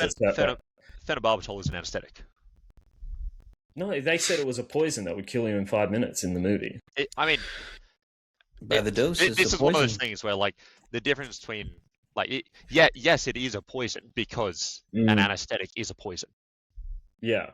But the thing when Glenn Close was telling her story, the only thing she said about what was put in the bottle was that it was that it was an anesthetic because the doctor, Dr. Nat, could provide it for her. But when they were in the basement, the phenobarbital was used to kill. Like, he wanted to use it to kill Glenn Close, but she switched the glasses and he drank it and died. Mm-hmm. So, but I want to get into, because I actually really like the solution to the closed door problem. I love that they sewed in the head. I love the reveal that when he was looking at the picture in the bar, it was actually, he was looking at the two lamps that had missing devil heads instead of the... Good. Yeah. I really like that reveal, and I like that the solution was that they were just pressing a button that released blood instead of releasing a thing that stabbed him, but instead he stabbed him when there was a distraction. Really liked that as well. I thought that was really well set up. My issue with the reveal, like the whole reveal, like the two big issues that I have with the whole reveal, and this is my big issue with the movie, and it's probably the only issue I have with the movie. Like, you guys have like shit on this movie this whole time, but these are the two big issues I have with the movie. I really don't like the reveal of the diamond. Like, the diamond comes out of fucking nowhere. Yeah. The only indication that there was maybe a diamond involved, and it was Eden's apple, was the indent in the snow globe, and you're like, oh, maybe a diamond could fit in there. Like, that just comes out of nowhere, like the whole diamond thing. Like, I get the fortune thing, so he swallows it and dies, but I feel like there should have been another hang on. Okay, couple things there. First of all, why did this Catholic priest not just give his, like, if he didn't want a fortune to give his daughter, donate it to charity, donate to one of a billion Catholic charities, put it to good use instead of buy a die. What the fuck? Second of all, he was a piece of shit. He sucked. How did he die? Well, it was a diamond. It cut open his fucking intestines. It's the sharpest substance on when earth. you die from your intestines getting cut, that's how you swallow and then you just drop dead immediately. He eats it right in front of Glenn Close and then dead. What? Like, you can't swallow a rock like that, too. That's it just slides right down his throat like a fucking penguin. That's just frivolous information. Like, that's I know. information That's that I don't really want to think of, but like, they just provide you the information, and then the drama comes from that. Like, that's part how of the I genre. see it. You can allow it, but no. So going back several steps as well. Whatever Monsignor took, he poison anesthetic, whatever the fuck, he was given something against his will, and then nobody at any point questioned why that was. Well, like, against his. What do you mean? I mean, he was so. Oh, you mean when they did the tox report? Yeah, an autopsy, toxicology, etc., that wasn't done at all. Well, it was done. I just think it wasn't. Yeah, or they just didn't mention it, bring it up at any point. Nobody thought, holy shit, how does this guy have restricted medical anything? We should probably talk to the doctor who's in his cult. Yeah, good point. Yeah. Yeah, like at no point was that, and that's again pretty mad. And the doctor, who is one of the only people who actually has a motivation to kill him. Mm-hmm. Yeah. Because he'd have, he didn't know about the jewel, but he did afterwards, and then he had a motive. Monsignor threatened to ruin his life. Say it again. Mm-hmm. Monsignor threatened to ruin his life. Yes, right. There was that was a very strong motivation to kill him there. Yes, but they all had motivation, though. Like, all of them. I don't think so. What do you mean? He laid out why all of them would have a motivation to kill him. I mean, laid out. So, Doc Sharp. Glenn Close is the only one in that scene that doesn't get one. Doc Sharp, that's a motivation. Yeah. But calling the sci-fi writer a failed writer, that's not a motivation. That's just being a dick. Calling. Right? They were going to bury his book. Calling the lawyer basically saying you're a shit. If there was no motivation there either. Like, almost all of those didn't give any kind of motivation. No one would hire her. Well, no, like, because he's got power. You understand? He's got power. Like, I don't think. Firstly, he can bury the book, and he can. In this town, maybe.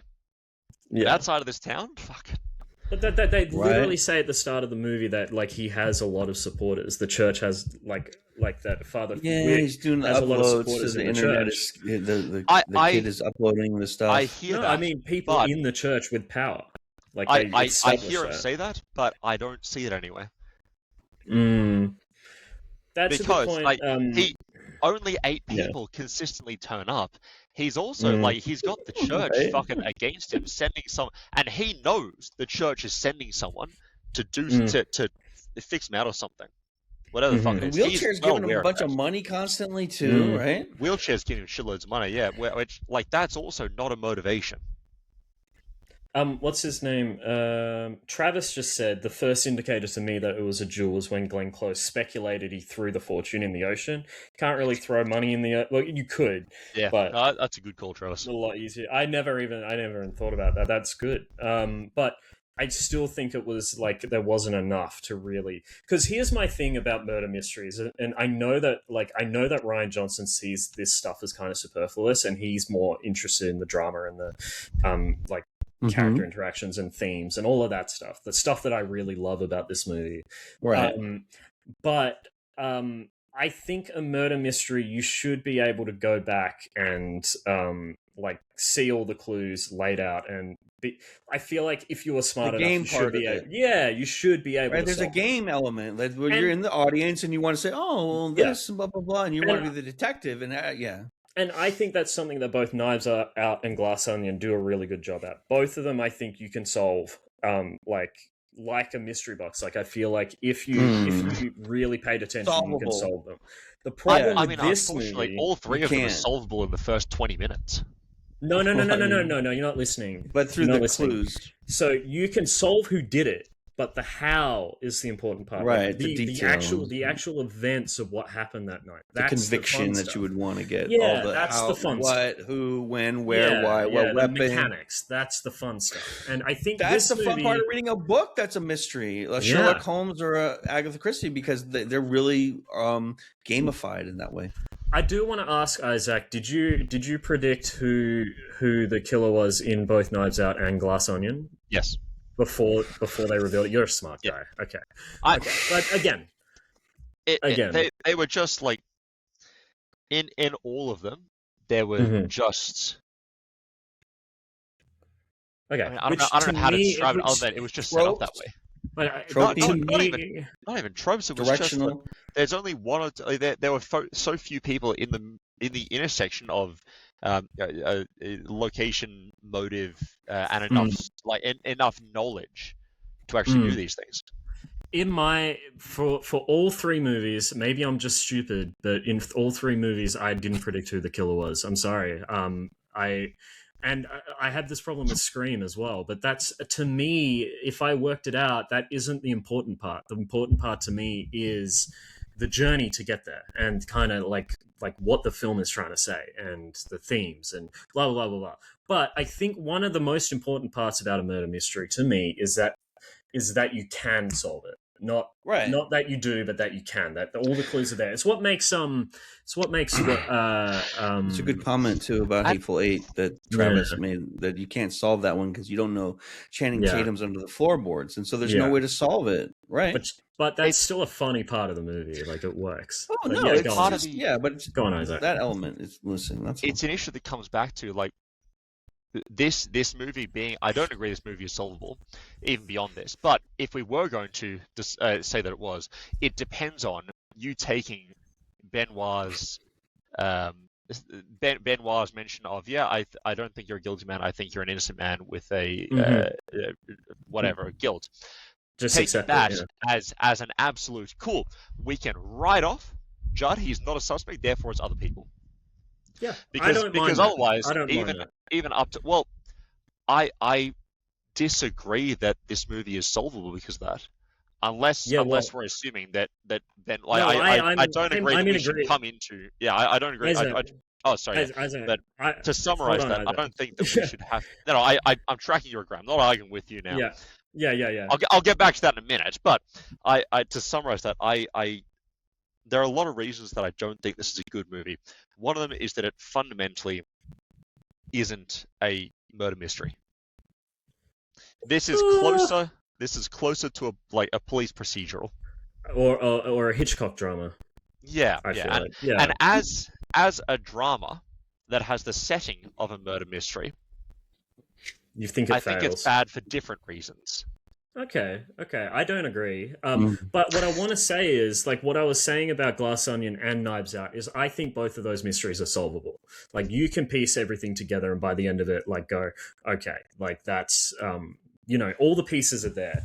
My issue with this mystery, specifically the ending, is there's no way that you can work out what happened in that basement. Like, there's just no way. There is zero clues to what happened in that basement. Exactly. I think it's like that the basement, the father is like holding what's his name in the basement. I feel like the reveal of what actually happened there, like there's no clues to that. It's just like, this is just what happened. You know what I mean? Yeah. And that was my big issue with this movie, was both that and like the duel and how that wasn't set up properly either. Those are my two big issues with the movie. But I think it does everything else exactly the way I want to do it, and exactly what I wanted to get out of the film from start to finish. Like, it's literally just that mechanics part that really has a problem. And Tansy, I agree with you for some of the Scream movies. She said to me, Scream just makes random people the killer. I don't agree. I think Scream 5 and Scream 4, like Scream 4 and 5, both of those ones have a lot of clues and a lot of like really clever writing in how they reveal the killers. But the other ones, I agree, 100%. But Scream 4 and 5, those two in particular, are really good at setting up who the killers are. I've watched them again, and all the clues are there. It's really well done for those two. But yeah, but that's where I'm at.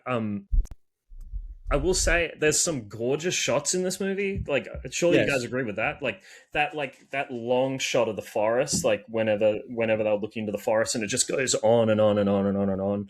Beautiful. There's some shots in like the flashback sequences where you see like red and blue splashed across from the stained glass windows. Beautiful. Just like some amazing stuff. And I just love the way that sets. Yeah, the gothic sort of aesthetic. I even love that bar that they were in, the bar that's tended by the devil bar, and they're like, oh yeah, somebody brought a devil lamp, and then somebody else, and now we're the devil bar, right? Yeah, that was funny. I love everything about that. Would you agree, at least like aesthetically, this movie is astounding, Isaac? Like, Steve Yedlin cooked on this one. I wouldn't say it's astounding. I'd say I thought it was nice, but I wouldn't. No part of me is like, holy shit, this looks amazing. It was nice. There were none of the aesthetics took me out. None of the aesthetics made me think, wow, this is fantastic. None of the aesthetics made me think, oh, this is, I'm kind of taken out a bit by this. It's just really they were. I mean, like they were good enough that I didn't notice them. Exactly. They served their purpose very well, very adequately. The lighting, the costumes, the sets, the acting was all very technically strong. Like, this is a very strong. It was as far as like competence. It wasn't noteworthy. Okay, because there's that whole sequence, like in the rain where. Right. Like that whole rain sequence I thought was beautifully shot, and like the silhouettes and everything. There's a lot of money you can see went into the production of this. Yeah, and there's like dream sequence where it's like flashing and it looks. I don't know, man. I was really impressed with the way this film looked. Like, not as much as Glass Onion. Like, Glass Onion's just like stunningly beautiful, but yeah. I don't know. I think Steve Yedlin's a really impressive cinematographer, but and that's it. Like, I think maybe it's a standards thing. To me, like, if I'm from a film like this, a professional high budget film like this, I'm expecting 8 to 9 out of 10 across the board. A 7 out of 10 is where it starts to get like fucking one or two shots that are. Money? If this were like a student production, this would be phenomenal, incredible. But this is the expectation. None of it was a 10 out of 10. There were no scenes that I was drawn in by the beauty, by the incredible framing. There was nothing that really impressed me. But that really hurts. For something, it's just a set of Castle Rock that they bought and repurposed to make the murder mystery, right? Yeah, for something that was in this budget, with these levels of talent, with these actors, the visuals met my expectations. Did not exceed them.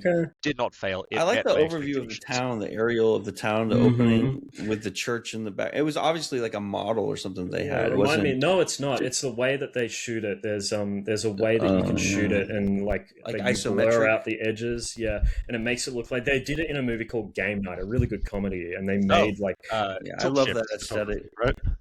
Yes, tilt shift photography. That's right. That's what it is. Path Traveler. That kind of thing. Yes. So it looks like a model. It looks like a keyboard is what they're going for. It looks like a board game. Okay. Yeah, I love it. I love that. Game Night, I love that style. I'd love to learn how to do simulate that. Yeah. I want to get into final thoughts. I I feel like I know where you guys are coming from, so I'll let Isaac cook first, Okay. and then I'll hear from Prague. Okay. Look, Final it was all right. thoughts. There are a few lines of dialogue that I thought were good. I appreciated the exchange between, fuck, what's that protagonist's name? I'm blanking. Holy shit. Father Judd. Father Judd, thank you. I liked the exchange between Judd and Benoit Blanc at the beginning. I liked a couple of their interactions where they were allowed to interact as characters rather than interacting to move the plot. I thought that was all right. Again, none of it was. There were times where they met my expectations. I don't think there was any of this movie which was particularly clever, particularly smart. None of this felt like it challenged me. None of this. I mean, down to the murder mystery was solved in the first half hour. Figuring it out was more interesting. Yeah. But, okay. But again, like you say, there's a lot that was just like completely fucking contrived, or was just locked off to us until we did it until we got a confession for. It was just that was just completely impossible. Cool, thanks guys. I think there were ways they could have improved that as well. Like I think if anyone had actually done their fucking job at any point in this movie, if we had toxicology, if we'd looked into these things, if we'd made better use of the cameras that were only used for one very brief thing. Yeah, okay. And I feel like there's a lot of this that I feel like as well was only mentioned to set up a very specific moment. Like I think it felt like the cameras were pointed out so that we could then have the recording later. They weren't introduced naturally earlier, like when someone was drawing dicks on the tomb. Yeah. That was a beautiful, fantastic time to introduce. Yep, that's all right though. The cops chase them down because we've got a camera right there, and then later it would have been a callback, and there would have been a lot more to this. Same thing with finding poison in Monsignore's bloodstream. That interesting. There's somehow I know now that somehow the doctor is involved. I just have to figure out how. There were a few of those things that were good, but overall, I feel like this movie was a mess. The characterization was poor, or was abysmal in all but a couple characters, and was poor for those characters. I feel like the plot was contrived at best and just nonsensical at worst. I think the setting. I mean, look, I don't think anyone could argue that the setting was complete horseshit. They completely fucked it there. If we take it, sorry, like not the physical setting, but as soon as we take into account that this was the Catholic Church, none of this movie works. All of it's bullshit. This is like fucking from literally the first scene, not happening. So I think we have to disregard that to have any of the rest of these conversations. Which I think is okay. To me, it's okay. Look, I think because I watched it not knowing about any of that. So I think we can do it, but I think that for what was the budget of this film? $1 billion. I don't know, 100 million. I vaguely remember 160-ish. 160 sounds. Let me have a look. Yeah, but please Daniel Craig got 50 million of it. 150 million was the budget. They gave 50 to Daniel Craig for a movie. So half that's the budget for Glenn Close and Daniel Craig, I bet. For a movie that cost $150 million, I think it is completely unacceptable that they've fucked Catholicism that badly. It's taken three guys here, fucking 2 hours to it took us 10 minutes to say it should have been the Anglican Church, and that would have solved everything. I think that in the context of they've done it, we can have this discussion by disregarding that, but I don't think it's an acceptable mistake for $150 million movie to make. That's fair. I can see that. I can see that. Especially because of 10,000 things I can point to. Overall, what would you give this out of 100? Out of 100, something in the mid-20s. Yeah. Overall, this was very disappointing. One of the watches I did with a friend, and I got to make sure she's not genuinely annoyed at me, because she considered it a complete fucking waste of time. Yeah, this movie was. I struggle to find redeeming characteristics. I take nothing away from this movie. You know, I'm and sorry. that sorry to hear that. Is pretty damning. That's interesting. All right, I'd say, we'll call it a 24 because I don't want it to be a nice even 24. number. 24 out of 100. Okay. This film is so confusing to me because they have a lot of wonderful technical things down that allows them to, like, the table is set perfectly and the kitchen is clean and there's all kinds of beautiful ingredients to cook with. They have all the best ingredients, but then I just don't understand the decisions he makes about this plot. And like like he'll be really interested in some details, but like let the whole details of like how. Like you think of a Catholic murder mystery like The Name of the Rose with Sean Connery from 1985, or you think of the last Philip Seymour Hoffman film, which wasn't that also with Glenn Close in it? No, that was actually. You even looked at things like Midnight Mass, which have been more recent. I've been told to watch that. I'm going to watch that soon. There's so many, and it doesn't fucking Catholicism like this. And so like I just don't understand, like this is the thing, if I'm sitting down and writing a story like this, a murder mystery, I'm starting with the murder and I'm writing how the murder is done and then I'm building it around that. And the characters are going to like play off each other, but they're going to be more integrated and they're going to be more knit together, right? And I just feel like I just didn't jive with the way the story was written. And I was shocked because I know he's very well regarded, but to me, it's like throw up some character tropes. 4 of them are going to be boring characters because we really don't need them, but we're just going to throw them up there because we need to fill out the cast. And then the main 3 people, I like Josh Brolin's storyline. It was very interesting. It was very well performed, and there was some intricacies with that. But like, I just didn't feel like it didn't warrant the attention that it's getting and the kudos that it's getting. And I don't think he warrants the writing. Like now that I'm looking at the movies that he's made, I'm not like so fucking thrilled about the writing on a lot of these movies. And like, I'm like someone who like really respects someone like Noah Hawley and how he writes characters in a procedural or a genre film. I think he does it right. I think he does it better because there's never any cliches in a Noah Hawley thing. And that's the thing about real life is people are so much more interesting than the cliches that we see in this movie never felt cliche to me. But and then your summary is coming right up after mine, and you can say whatever you want. I know, but I gotta push back against stuff. I'm allowed to push back in your summary. But I'm gonna forget them. I'm gonna forget them.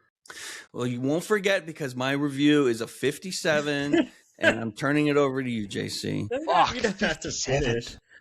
No, I was finished. You have to understand that we're going to be finished. And I'm giving it a 57 because I did enjoy the performances by the actors and the ensemble, and I enjoyed the set, and I appreciate it was well lit, and the music and the sound engineering. I like to give points for all the other things. Because there's a lot of people who made this movie. Hundreds of people made this movie, not just Rian. Right. And like we give Rian credit for those things, but the other people who made this movie deserve the credit also for the things they did right. Yeah, I agree with that too. Yeah, absolutely. Okay. So this is going to be kind of hard for me because I was not expecting this reaction from you guys. Like I came into this expecting all of us to be like glazing this movie, but no, we're coming into this like. I feel like, you know, the majority here on this review currently obviously weren't huge fans of this movie, but I feel like from what I've seen, this movie has mostly been well regarded, like in nearly every circle, which is why when I was watching this movie, I was like, I really enjoy this. My friend who I made watch the other 2 Knives Out movies with me like 2 days earlier, really enjoyed this movie as well. And I don't understand the kind of disconnect that some people have with Rian Johnson and other people do. Like, I feel like he just has a weird style that works for some people and doesn't work for others. And I also feel like with the way people watch movies seems to be so different. Like when I come into a movie, I'm looking for drama. I'm looking for characters. I'm looking for well set up themes that really like hit me home. And I feel like everything in this movie did a really good job at that. Absolutely not. Yeah. Absolutely. But that's what I really love about this movie, and I feel like it gets right is like at least the main core characters, Glenn Close character, Josh O'Connor. I love Josh O'Connor in nearly everything he's in. He was in that incredible movie Challenges, and I love Benoit Blanc's arc in this movie. I see every single detail of where they were going with it from start to finish, like from one scene to the next to the next to the next. I feel like the interactions and just like what each character wants in each scene drives the narrative. Even though this is a murder mystery, which is normally very well plotted and constructed, I like that this one kind of let loose and just had the characters dictate where the story went. And every single time I was satisfied with every scene.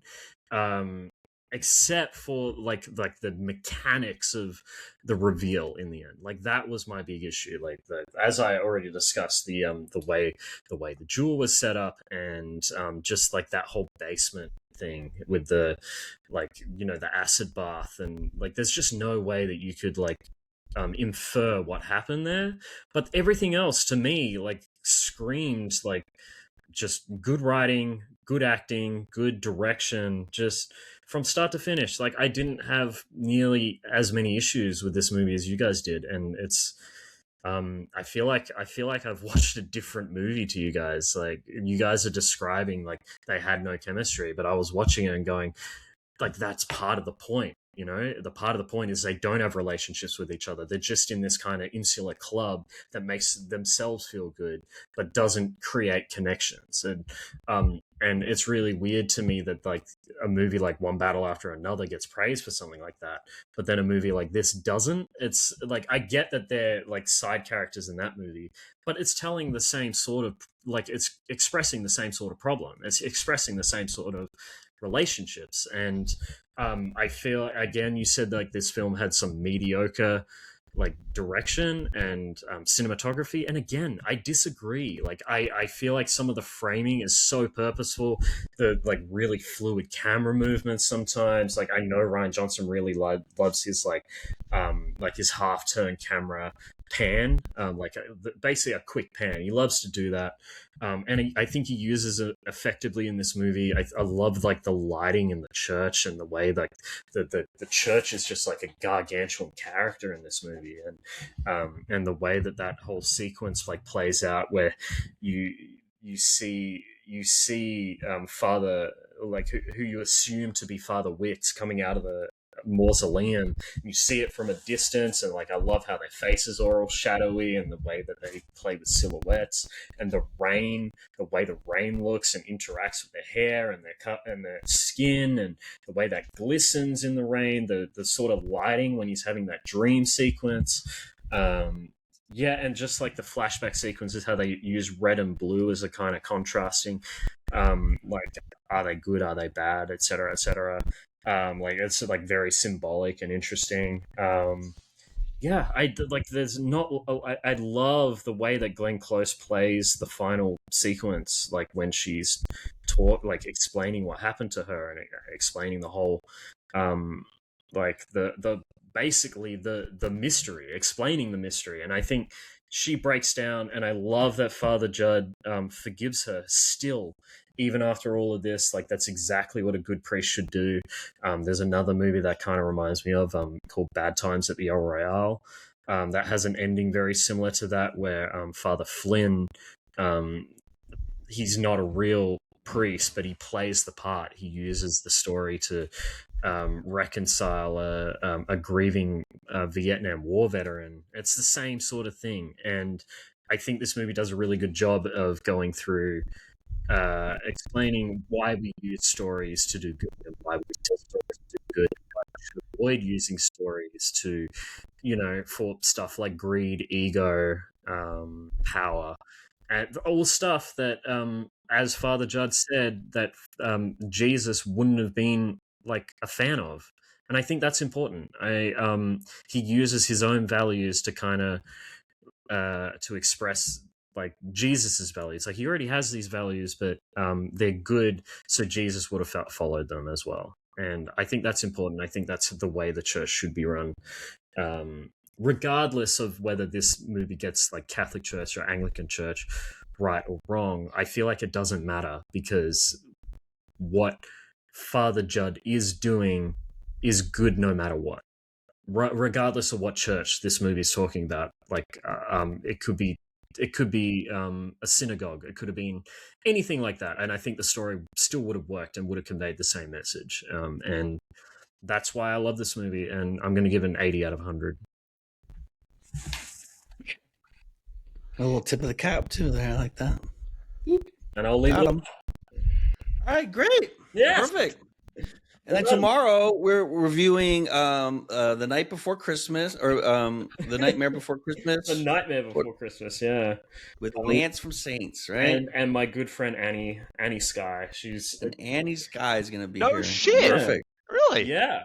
Yeah. Fuck. Wait, you know her? Yeah, I know Annie. Yeah. How do you know Annie? Well, I went to you. Oh, yes, right. I met her at film school. Yeah, it was met her at a party or something. At your party, at your apartment near one of our mutual friends. That's when I won the Jenga competition. Yes, I was undefeated. Yeah. No, she's lovely. She's such a nice person. And, she's fantastic. Yeah. Lance isn't nice at all. No, Lance. But he'll be here as well. Lance is all right. Like Lance is pure evil. Like Lance. Pure evil. Yeah, Lance is literally Father Wicks from this movie. That's Lance. He actually has a character called Father Flanagan. It's very, very. I feel like Rian Johnson took notes. It has nothing to do with Catholicism either. No. But I think Rian Johnson took notes from him to construct that character. But thank you so much for coming on. Thanks, Isaac. You were great. We really enjoyed having you. I hope you come on again. This has been so much sounds fun. Great. Yeah. Maybe we'll watch something I can be a little more positive about. Well, next time I'll let you pick the movie. How about that? Yeah. Oh, fuck. Yeah. Next time I'll let you pick the movie. Okay. We got some open spots in like February and March, but we'll save that kind of organizing for January. But no, this has been so much fun. I'm sorry that I made you watch this 4 times. No, I'm sorry that I had to deliver bad news to you. I don't know. I always want to come in and tell you things that you want to hear, but I have to tell you what I think, and that's unfortunate, but that's just the way it is. That's fair enough. But like, I'm glad you pulled up, because we were actually struggling to find someone after time. I had someone I wanted to come on, but unfortunately, he wasn't comfortable being on camera. So, so what? So thank you. Now, since you've brought this up, Yes. How many people down the list was I? You're the second. That's crazy. You're number 2. Oh, that's so nice. Yeah. Okay. Why would you say this is the thing? You should never have to say that. I think I always wanted you for this one. Genuinely, I think what happened is I like sent out feelers to a whole range of people, and then like I sent feelers out to a whole range of people. I had someone locked in, and then they decided they didn't want to do it. And then I got a message from you, and I was like, "Oh, he'd be perfect for this." So great. He's charismatic. He knows how to talk without saying and and he's one of my longest friends that I've known for a long time. So I thought it's beautiful. It'd be good for him to come on. Man. You do a lot. You do everything. I swear.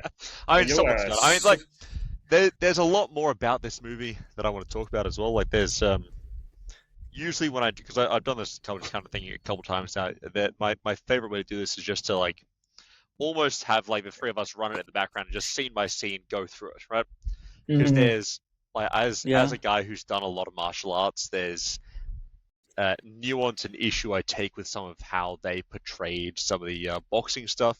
I have a lot of thoughts on the medical side of things. I have a lot more thoughts on the characterization, the drama between people.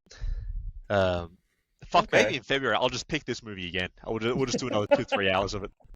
Well, you can do an addendum and just record it and we'll play it. We'll put it on the channel if you want. I mean, I have no problem with it. If you want to record an addendum, and I'll just put it up on the. I'll get our editor to mock up like graphics and stuff if you want to do that. And Baki sent a message in the thread about when we should meet tonight, so we should get. We'll talk about it. Let him know that after.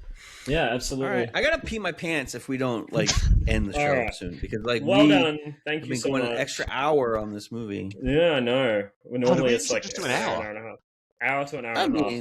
We've done 4 hour episodes. Me and Dark, we had that episode with Dark P-Mex went 3.5 hours. Well, here's the thing: is I didn't realize we had so much disagreement, and so that's kind of what's like ballooned this out. I always like the disagreement is what makes the show. Otherwise, we're just sitting here, and it would be very short if we just agreed all the time. Let's plan a good few hours next time I'm on, because I got some things I want to discuss. Well, usually JC has to go to work. I can go as long. Like I like it when it goes long. I like it long. I'll cover your shit today, man. I know you do, Frank. You definitely like it long. All right, let's have a good one. Let's go. All right. We have to do the fake. We have to salute. I don't know who we're saluting. Who are you? Roman Polanski. That's who we're saluting? What do you think I was going to do my Roman Polanski joke? We got so close without mentioning JC, I've been waiting to uncork it. Have a good one. Nanu. May the force be with you. Maybe we should do one of these.